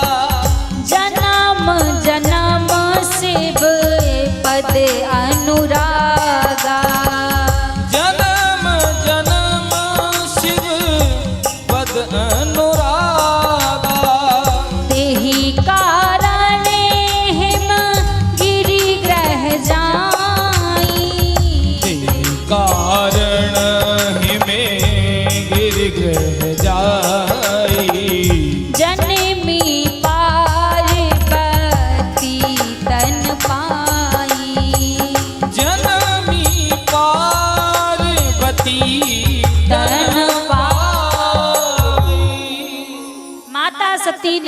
का त्याग कर दिया। अंत में वरदान मांगा कि मैं जन्म जन्म भगवान शंकर के चरणों की दासी बनी रहूं, तेही कारण हिमगिरी रह जाई। यहाँ माता सती का अवतार हिमाचल राजा के घर माता पार्वती के रूप में हुआ। और जब माता पार्वती के रूप में यहाँ अवतार हुआ तो महाराज यहाँ फिर पुनः से माने तपस्या की। भगवान शंकर को पति रूप में पाने के लिए यहाँ भगवान शंकर समाधि में बैठे थे। जब समाधि में बैठे कामदेव के द्वारा समाधि को तोड़ा गया और सारे देवी देवताओं ने भगवान शंकर से कहा कि प्रभु हम अपने नेत्रों को सफल करना चाहते हैं। तो सबने कहा कैसे नेत्र सफल होंगे? तो देवता कहने लगे प्रभु आपका विवाह देखकर हमारे नेत्र सफल होंगे। देवताओं के कहने पर भगवान शंकर विवाह के लिए तैयार हुए। तो यहाँ माता पार्वती के साथ भगवान शंकर के विवाह की तैयारियां होने लगी। यहाँ पर भगवान शंकर की बारात की तैयारियां होने लगी। सारे देवी देवता महाराज सज धज करके भगवान की बारात में जाने के लिए तैयार हो रहे हैं। लेकिन विडंबना की बात ऐसी है कि बराती तो सज के आ गए और जो दूल्हा है दूल्हा ऐसी बैठा हुआ है। अब जो दो चार भगवान शंकर के गण थे कहा प्रभु आज लग रहा है कि कोई आपका मित्र, इतने बड़े बड़े देवता हैं, शायद कोई आपको तैयार करने के लिए नहीं आएगा और बारात जाने का समय हो रहा है, तो क्यों ना प्रभु हम ही आपको तैयार कर दें। अब भगवान ने कहा इनकी इच्छा है तो कहा ठीक है आप ही तैयार कर दो। अब भगवान शंकर के गण कैसे प्रभु को तैयार करें? भगवान शंकर के गण तैयार करने लगे यहाँ पर प्रभु को। अब यहाँ नंदी भृंगी भगवान शंकर से कहने लगे प्रभु जो हर एक दूल्हा होता है तो विवाह से पहले उसको तन में हल्दी लगाई जाती है, तो प्रभु हल्दी की व्यवस्था कहाँ से करें?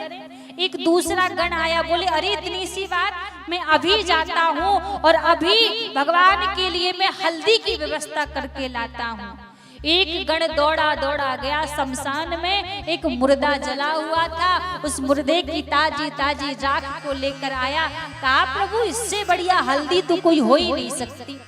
मुर्दे की राख को भगवान के पूरे शरीर पर लगा दिया। अब दूसरा बोला प्रभु बिना मोर के बिना मुकुट के तो दूल्हा दूल्हा ही नहीं लगता है।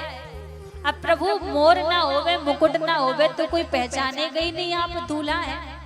अब एक कहने लगा मुकुट की जरूरत नहीं पड़नी है, हमारे प्रभु की जटाएं इतने बड़े बड़े हैं। भगवान शंकर की जटाओं को लिया और बांध दिया। अब जटा तो बन गए, पगड़ी बन गई, लेकिन जो दूल्हा की पगड़ी में जो मोर रहती अभी भी अधूरी है। अब दूसरा कहने लगा महाराज तुम मोर की बात करते हो, यहाँ पर इतने बड़े बड़े जो सर्प भगवान शंकर की सेवा में ये कब काम आएंगे? एक को लिया और भगवान शंकर के यहाँ मोर बनाकर बिठा दिया। अब विचार कीजिए यदि शर्त रख दी जाए कि जिसका भी विवाह होगा तो सांप को मोर बनाकर बिठाना पड़ेगा, तो बताइए कितने लोग विवाह करेंगे? आधे से ज्यादा कुंवारे बैठे रहेंगे। लेकिन यहाँ पर भगवान शंकर कहना चाहते हैं कि जीवन में एक विवाह करो, 2 विवाह करो या 10 विवाह करो, कोई आपत्ति नहीं है, लेकिन बस इतनी बात याद रखो कि सर पर काल बैठा है, कभी भी आ सकता है। इसीलिए भगवान शंकर ने काल रूपी सर्प अपने सर पर बिठाया। अब महाराज कान की बात आई, कान में क्या पहनाए? तो भगवान शंकर के दोनों कानों में बिच्छू पहना दिए। अब कहा प्रभु गले में, अब सर्पों को पकड़ पकड़ कर लाए, एक दूसरे के गले पकड़कर भगवान शंकर के गले में डाल दिया। अब फिर भी बोले महाराज, एक कहने लगा जो दूल्हा रहता है वो बड़े बड़े मोतियों की माला गले में पहनता है, अभी कैलाश पर्वत पर कहाँ मोती मिले। अब एक बोला हम जाकर कुछ व्यवस्था करते हैं, और दौड़कर फिर शमशान में गया। अब देखा जो मुर्दे थे, मुर्दे का जो सर पड़ा हुआ था, अब उनको इकट्ठा कर करके उसकी माला बना बना के महाराज मुंडों की माला भगवान के गले में पहना दी। अब सब तैयार हो गए लेकिन वस्त्र नहीं पहने अभी तक। अब दूल्हा की तैयारी हो गई, वस्त्र नहीं है। बोले प्रभु वस्त्र का क्या करें, अब कहाँ से व्यवस्था हो। अब नंदी कहने लगा प्रभु आप पहले यहाँ से खड़े होइए। भगवान खड़े हो गए। अब कहा जिस मृगशाला पर आप बैठे हैं इसी को पहन लीजिए। और जो शेर की खाल पर प्रभु बैठते थे उसी को लिया और पहनाने लगे। अब पहना तो दिया, अब वो कमर पे रुके नहीं, बार बार गिर जाए। अब बोले ऐसे मैं तो पहना दिया और बीच बारात में गिर गया तो बड़ी बदनामी होगी। अब एक कहने लगा, एक लंबा सा सर्प पकड़ कर लाया और मृगशाला लपेड़ी और बांध दी। अब उस सर्प से कह दिया देखो हम कितना भी नाचें, कितना भी झूमें, कितना भी गाएं, तुम्हें जवाबदारी है यहाँ से हिलना भी नहीं है। भगवान की पूरी इज्जत अब तुम्हारे हाथ में है। सर्प ने कहा बिल्कुल ठीक है। अब महाराज भगवान शंकर तैयार, यहाँ पर बारात आई भगवान शंकर की। जितने भी देवी देवता थे अब सारे देवी देवता देख कर कहने लगे, सब कहने लगे महाराज नहीं बारात दूल्हा अनुरूपा, दूल्हे के समान ये बारात नहीं है।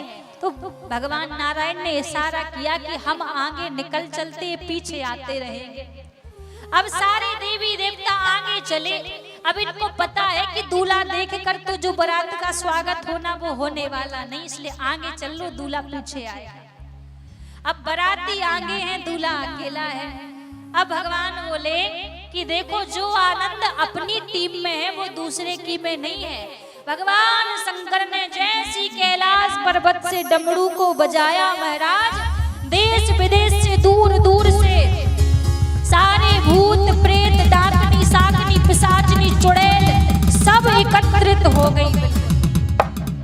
अब जैसी देखा देवताओं ने जब पलट कर देखा फिर कहने लगे महाराज अब जैसा दूल्हा था वैसी बारात है, जस दूल्हा तस बनी बराता। बारात नहीं ये बराता है। अब बारात जाने लगी और बारात में जाके सब आनंद लेते जा रहे हैं। आगे आगे देवता और पीछे भगवान की बारात चल रही है। अच्छा कौन कौन भगवान शंकर की बारात में जाना चाहता है? दोनों हाथ ऊपर खड़े करके दिखाओ। सभी जाना चाहते हैं नाचते झूमते हुए। कैसे प्रभु की बारात जा रही है? हो चढ़ रही भोले की बारातियां हिमाचल नगरी, चढ़ रही भोले की बारातियां हिमाचल नगरी। हो चढ़ रही भोले की बारातियां हिमाचल नगरी। हो चल गई भोले की बारातियां हिमाचल नगरी। हिमाचल नगरी, हिमाचल नगरी। ओ हिमाचल नगरी, ओ हिमाचल नगरी। हो चढ़ रही, हो चढ़ रही। जहो। ऐसे नहीं, नाच नहीं रहे तो ताली राधे बजा लो। श्याम लेकर के आए भगवान शंकर को लेकर आई। दोनों हाथ ऊपर खड़े करके हो चढ़ रही, हो चढ़ रही।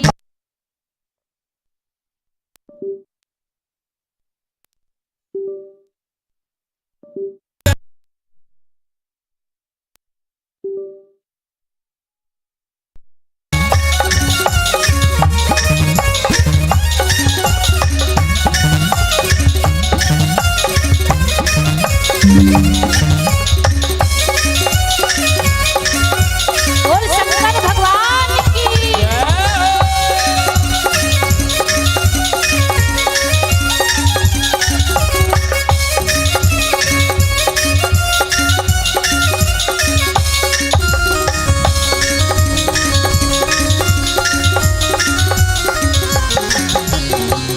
बीच में से थोड़ी थोड़ी सी जगह दे दें और ताली के साथ स्वागत करते हुए। बूढ़े बैल पे शिव जी बैठे गल सर्पों की माला। बूढ़े बैल पे शिव जी बैठे गल सर्पों की माला। बूढ़े बैल पे शिव जी बैठे गल सर्पों की माला।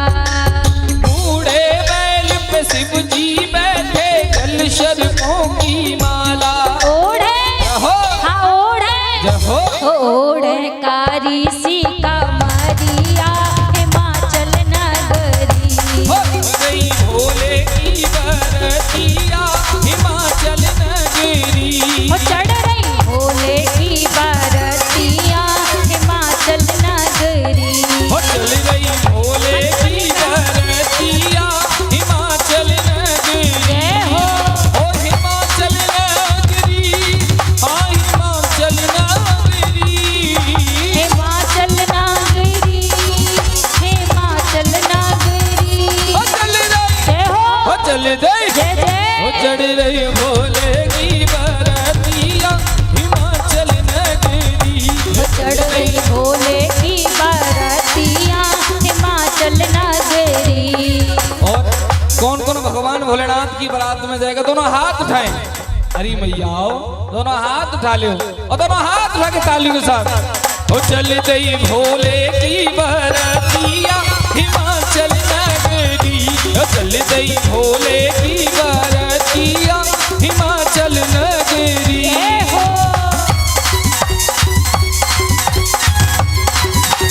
हरि बोल।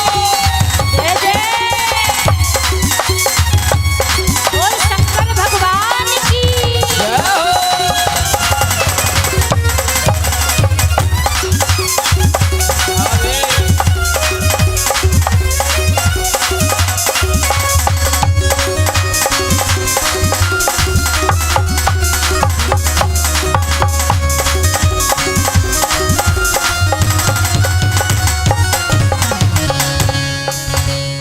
हाथ में उनके त्रिशूल साजे गल मुंडों की माला। हाथ में इनके त्रिशूल साजे गलमुंडों की माला। हाथ में इनके त्रिशूल साजे गल मुंडों की माला। हाथ में इनके त्रिशूल साजे गलमुंडों की माला। बाजे रहो हो बाजे रहो, हो बाजे डमरू की डमरिया हिमाचल नगरी। ओ बाजे डमरू की डमरिया हिमाचल नगरी।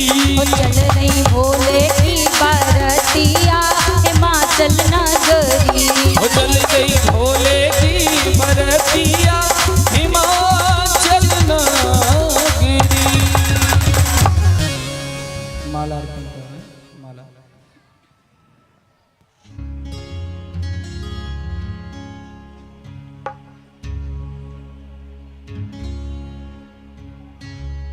सभी दोनों हाथ उठाएंगे और तालियों के साथ माँ पराम्बा सर्वप्रथम भगवान भोलेनाथ को माला अर्पण करेंगी। माँ पार्वती पहले भोलेनाथ जी को माला अर्पण करेंगी, उसके बाद में भोलेनाथ जी करेंगे। सभी दोनों हाथ उठाएं। बोले शंकर भगवान की जय हो शंकर भगवान की जय हो। माँ पराम्बा की जय। सभी तालियां बजा जोरदार। बोलिए उमापति महादेव की जय हो। अब देखिए बड़ा सुंदर सौभाग्य है, भगवान शंकर माता पार्वती का विवाह हमारे बीच में हुआ। अब सबसे पहले हमारे कमेटी के जितने भी सदस्य हैं एक एक करके सभी लोग आएंगे और भगवान शंकर माता पार्वती के पैर छूकर उनका तिलक करेंगे। और उसके बाद हमारी माताएं बहनें और हमारे दादाजी लोग जो भी पूजन करना चाहें तो एक एक करके सभी आते रहें, क्योंकि ऐसा सौभाग्य बार बार नहीं मिलता है। ये जरूरी नहीं है कि आप आकर कोई पैसा रुपया ही चढ़ाइए, आपके पास पैसे नहीं, अपना मन भगवान को समर्पित कीजिए। लेकिन एक एक करके सभी आते रहें और भगवान शंकर माता पार्वती के चरणों को छूते रहें, क्योंकि ये अवसर बार बार मिलने वाला नहीं है। तो ये मत सोचे कि ये बगल वाले आएंगे तब हम उठकर आएंगे। जिनका भाव है एक एक करके सभी आते रहें और उत्सव का सभी आनंद लेते रहेंगे। कमेटी से हमारे जो एक दो भैया लोग बैठे, कम से कम आप तो आ जाइए पहले।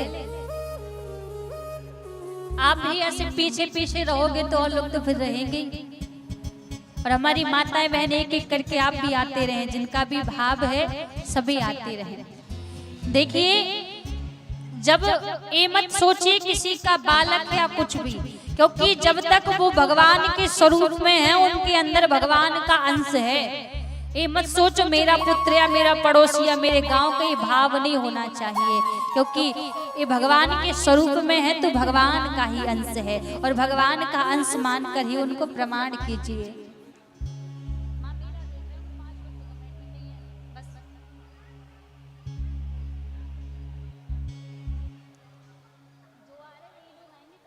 लगे होंगे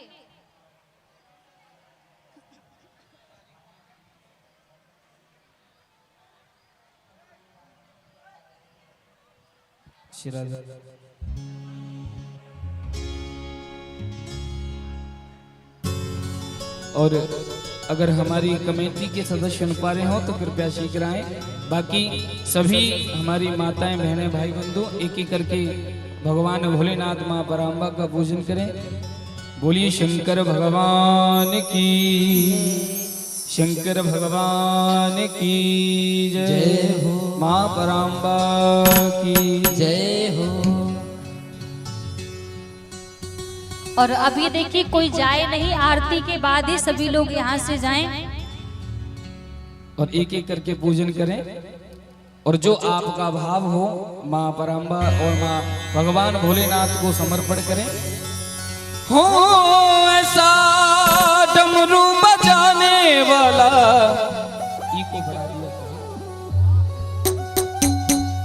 हो ऐसा डमरू बजाने वाला और नहीं, ऐसा डमरू बजाने वाला और नहीं, भोलेनाथ से निराला कोई और नहीं, भोलेनाथ से निराला कोई और नहीं, ओ भोलेनाथ से निराला कोई और नहीं, भोलेनाथ से निराला कोई और नहीं। ओ ऐसा डमरू बजाने वाला और नहीं, ऐसा डमरू बजाने वाला और नहीं, भोलेनाथ से निराला कोई और नहीं, भोलेनाथ से निराला कोई और नहीं। और शंकर भगवान की जय हो। एक एक करके आते हैं सभी।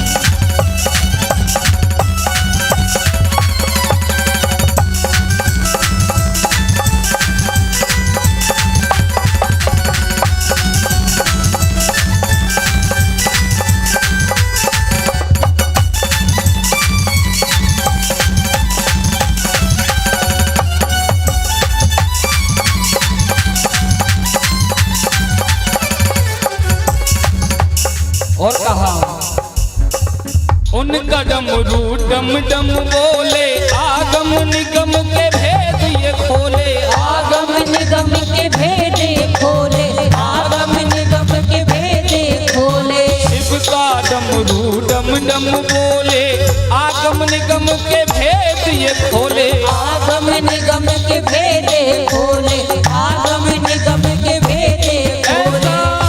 भक्तों का रखवाला और नहीं, ऐसा भक्तों का रखवाला और नहीं, भोलेनाथ से निराला कोई और नहीं, भोलेनाथ से निराला कोई और नहीं। ओ ऐसा डमरू बजाने वाला और नहीं, ऐसा डमरू बजाने वाला और नहीं, भोलेनाथ से निराला कोई और नहीं, भोलेनाथ से निराला कोई और नहीं।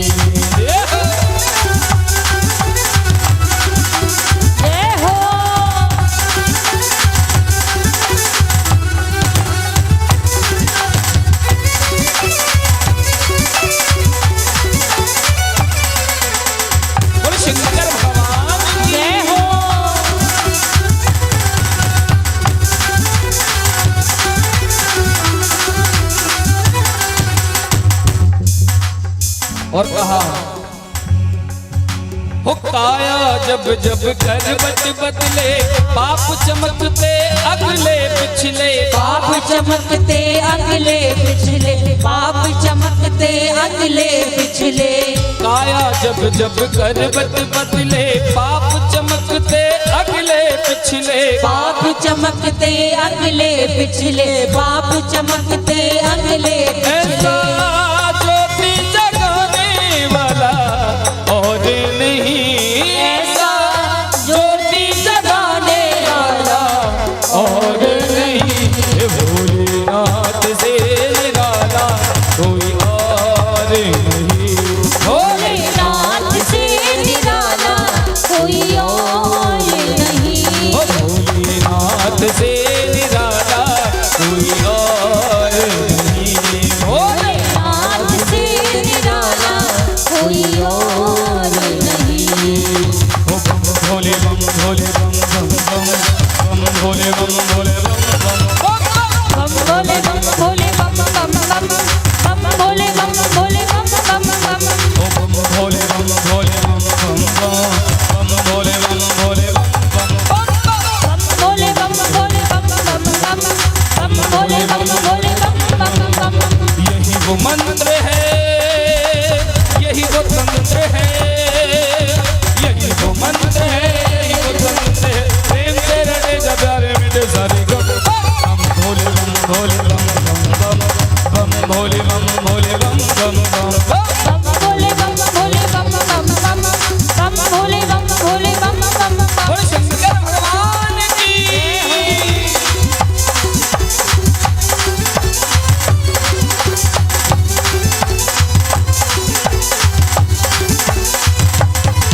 देखिए यहाँ पर माताएं जिन्होंने पूजन कर लिया है वो पीछे चली जाएं। और देखिए अभी बैठे हैं भगवान, एक एक करके आते रहे, एकदम भीड़ ना लगाएं, एक एक करके आते रहे और जो पूजन कर ले वो अपनी जगह पर चले जाएं। सबको अवसर मिलेगा, एक एक करके आए सभी लोग।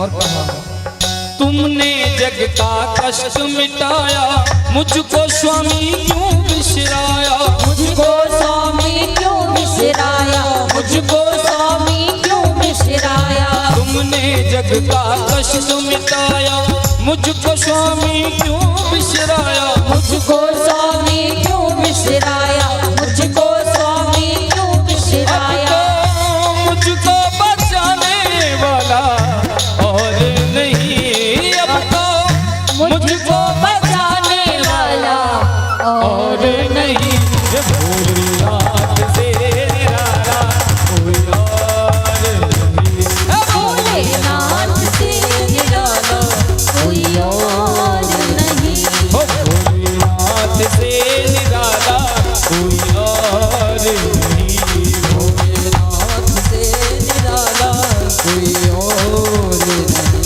ओ ऐसा डमरू बजाने वाला और नहीं ऐसा बिगड़ी बनाने वाला और नहीं ऐसा भोलेनाथ से निराला कोई और नहीं ऐसा शंभुनाथ से निराला कोई और नहीं ओ भोलेनाथ से निराला कोई और नहीं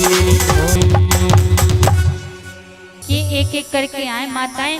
और देखिए सभी ध्यान दीजिए, कल चौथे दिन की कथा है और कल की कथा में हम आप सभी बड़े ही धूमधाम से ठाकुर जी का जन्मोत्सव मनाएंगे।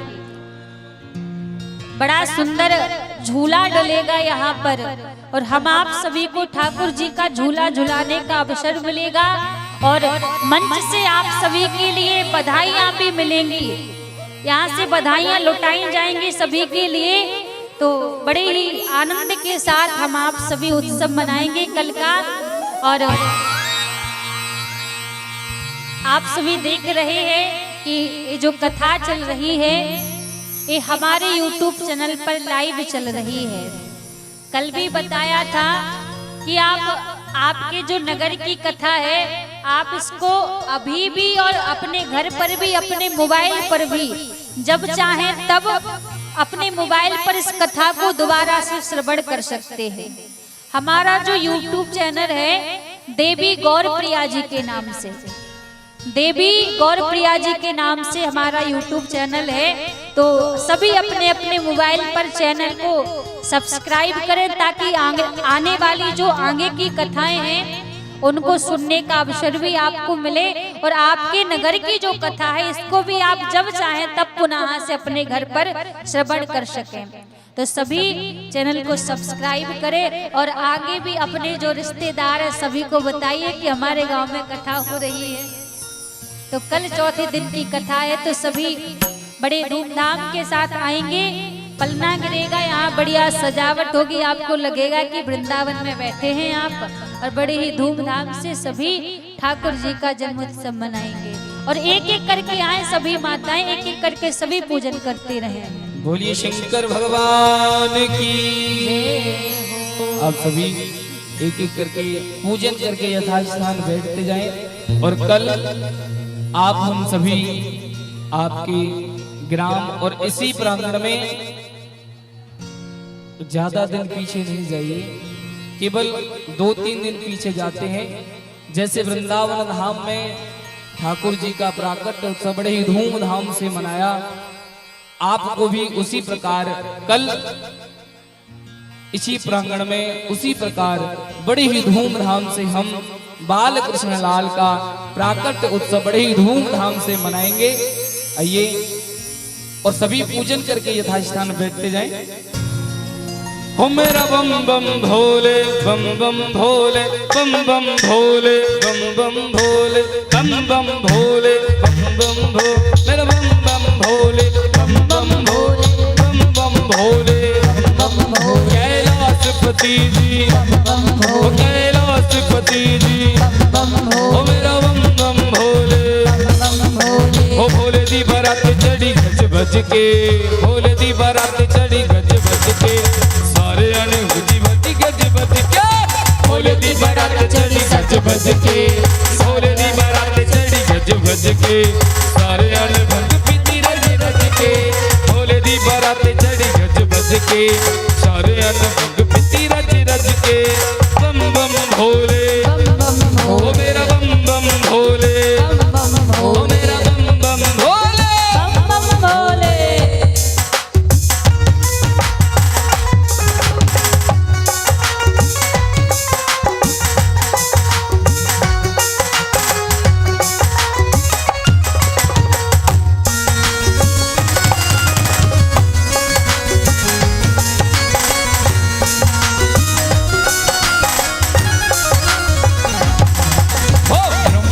विष्णु खुशी मनाते, ब्रह्मा विष्णु खुशी मनाते, ब्रह्मा विष्णु खुशी मनाते, ब्रह्मा विष्णु खुशी मनाते, देवी देव जयकारे लाते, देवी देव जयकारे लाते, ओ बन के बरातिया सज धज के, बन के बरातिया सज धज के, ओ बन के बरातिया सज धज के, बन के बरातिया सज धज के, ओ सारे अन भगवती रज रज के, बोल के बरातिया सज धज के, सारे अन भगवती रज रज के, ओ मेरा बम बम भोले, ओ मेरा बम बम भोले, ओ मेरा बम बम भोले, मेरा बम बम भोले।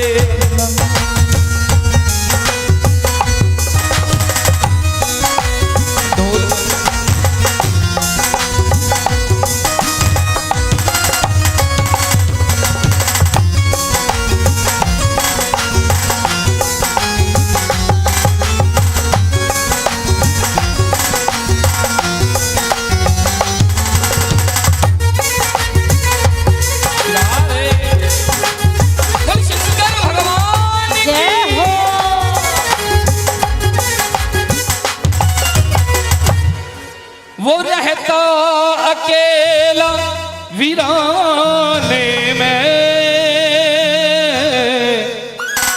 आइए 2 मिनट भगवान भोलेनाथ के नाम, उसके बाद में आप हम सभी आरती की तरफ चलेंगे।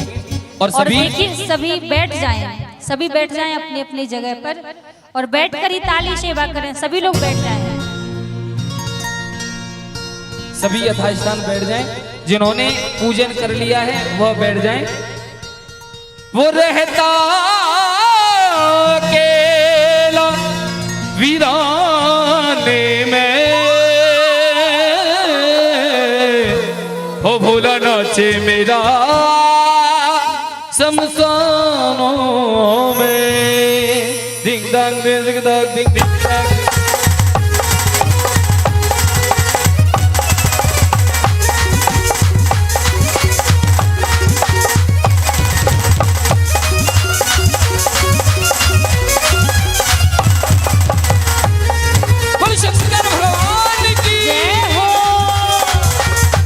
एक बार सभी दोनों हाथ उठाइए, सभी दोनों हाथ उठाएं।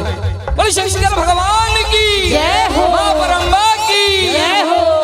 वो रहता अकेला वीरानों में, वो रहता अकेला वीरानों में, वो रहता अकेला वीरानों में, वो रहता अकेला वीरानों में। वो भोला नाचे मेरा शमशानों में, भोला नाचे मेरा शमशानों में, भोला नाचे मेरा शमशानों में, भोला नाचे मेरा शमशानों में। हरि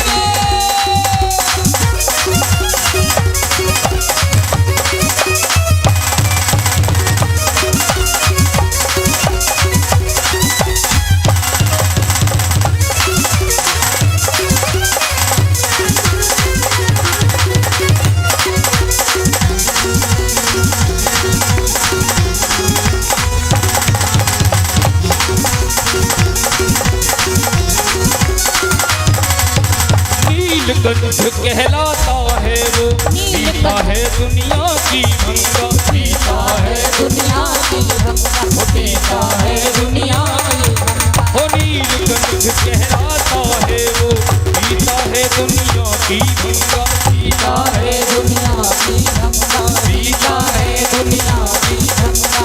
उस पर रहमत हो जाती है, उस पर रहमत हो जाती है। जो राजे यूं मस्त मलंगा, जोड़ा जे यूं मस्त मलंगा, जोड़ा जे यूं मस्त मलंगा। जो आए नाम दीवानों में, जो ना आए नाम दीवानों में, जो आए नाम दीवानों में। भोला नाचे मेरा शमशानों में, भोला नाचे मेरा शमशानों में, हे भोला नाचे मेरा शमशानों में, भोला नाचे मेरा शमशानों में। ओ बम भोले बम भोले बम भोले बम, बम भोले बम भोले बम भोले बम, बम भोले बम भोले बम भोले बम, बम भोले बम भोले बम भोले बम। सभी यथास्थान खड़े हो जाएं आरती के लिए। वो रहता अकेला वीरानों में,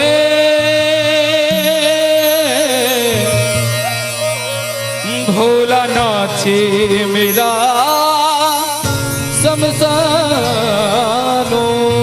में। बोली शंकर भगवान की जय हो। भागवत महापुराण की जय हो। सभी यथास्थान खड़े हो जाएं और खड़े होकर के आरती करें। इनको भी ऊपर बुला लीजिए, ऊपर बुला लीजिए। और देखिए जब आरती होती है तो एक एक करके बारी बारी सभी आरती किया करें। ये मत सोचा करें कि हमसे बोलेंगे तभी करेंगे। एक एक करके सभी आगे आकर आरती किया करें।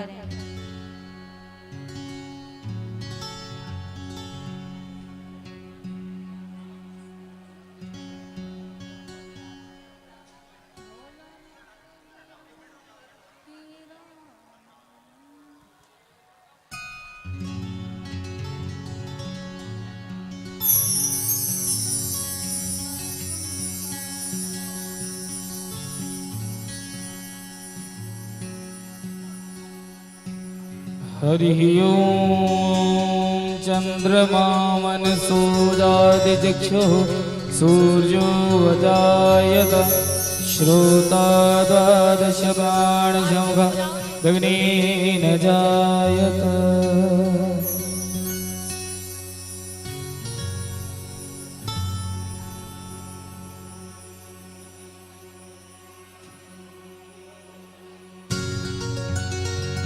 हो श्री भागवत भगवान की है आरती,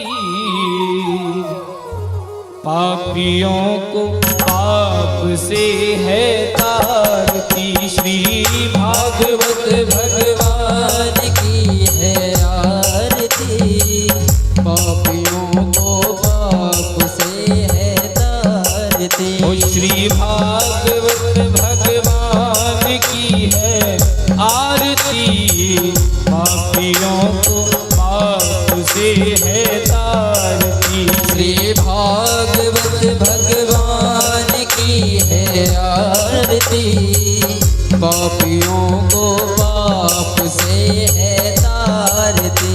ये अमर ग्रंथ, ये मुक्ति पंथ, ये पंचम वेद निराला, नव ज्योति जगाने वाला। ये अमर ग्रंथ, ये मुक्ति पंथ, ये पंचम वेद निराला, नव ज्योति जगाने वाला। हरि नाम यही, हरि धाम यही, हरि नाम यही, हरि ध्यान यही, हरि नाम यही, हरि धाम यही, हरि नाम यही, हरि ध्यान यही। जग के मंगल की आरती, पापियों को पाप से है तारती। श्री भागवत भगवान की है आरती, पापियों को पाप से है तारती। ये शांति गीत पावन पुनीत, पापों को मिटाने वाला, हरि दर्श कराने वाला।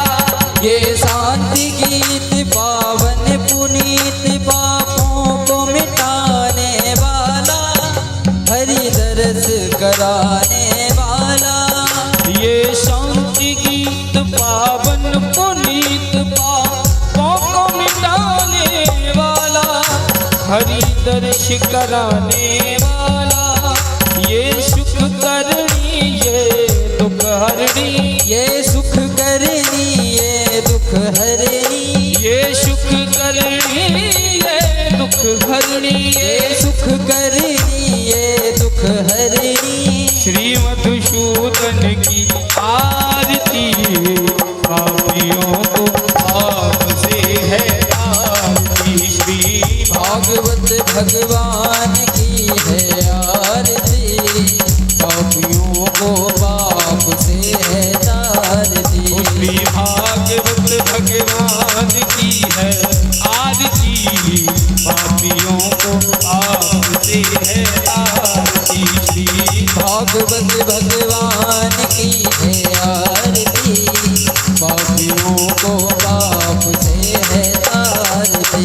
ये मधुर बोध जग पंथ खोल सद मार्ग बताने वाला, बिगड़ी को बनाने वाला। ये मधुर बोल सतपंथ खोल, सन्मार्ग बताने वाला, बिगड़ी को बनाने वाला। ये मधुर बोल जग पंथ खोल सद मार्ग बताने वाला, बिगड़ी को बनाने वाला। ये मधुर बोल सतपंथ खोल, सन्मार्ग बताने वाला, बिगड़ी को बनाने वाला। श्री राम यही, घनश्याम यही, श्री राम यही, घनश्याम यही, घनश्याम यही, मेरे राम यही, घनश्याम यही, मेरे राम यही। प्रभु महिमा की है आरती, पापियों को पाप से है तारती। श्री भागवत भगवान की है आरती,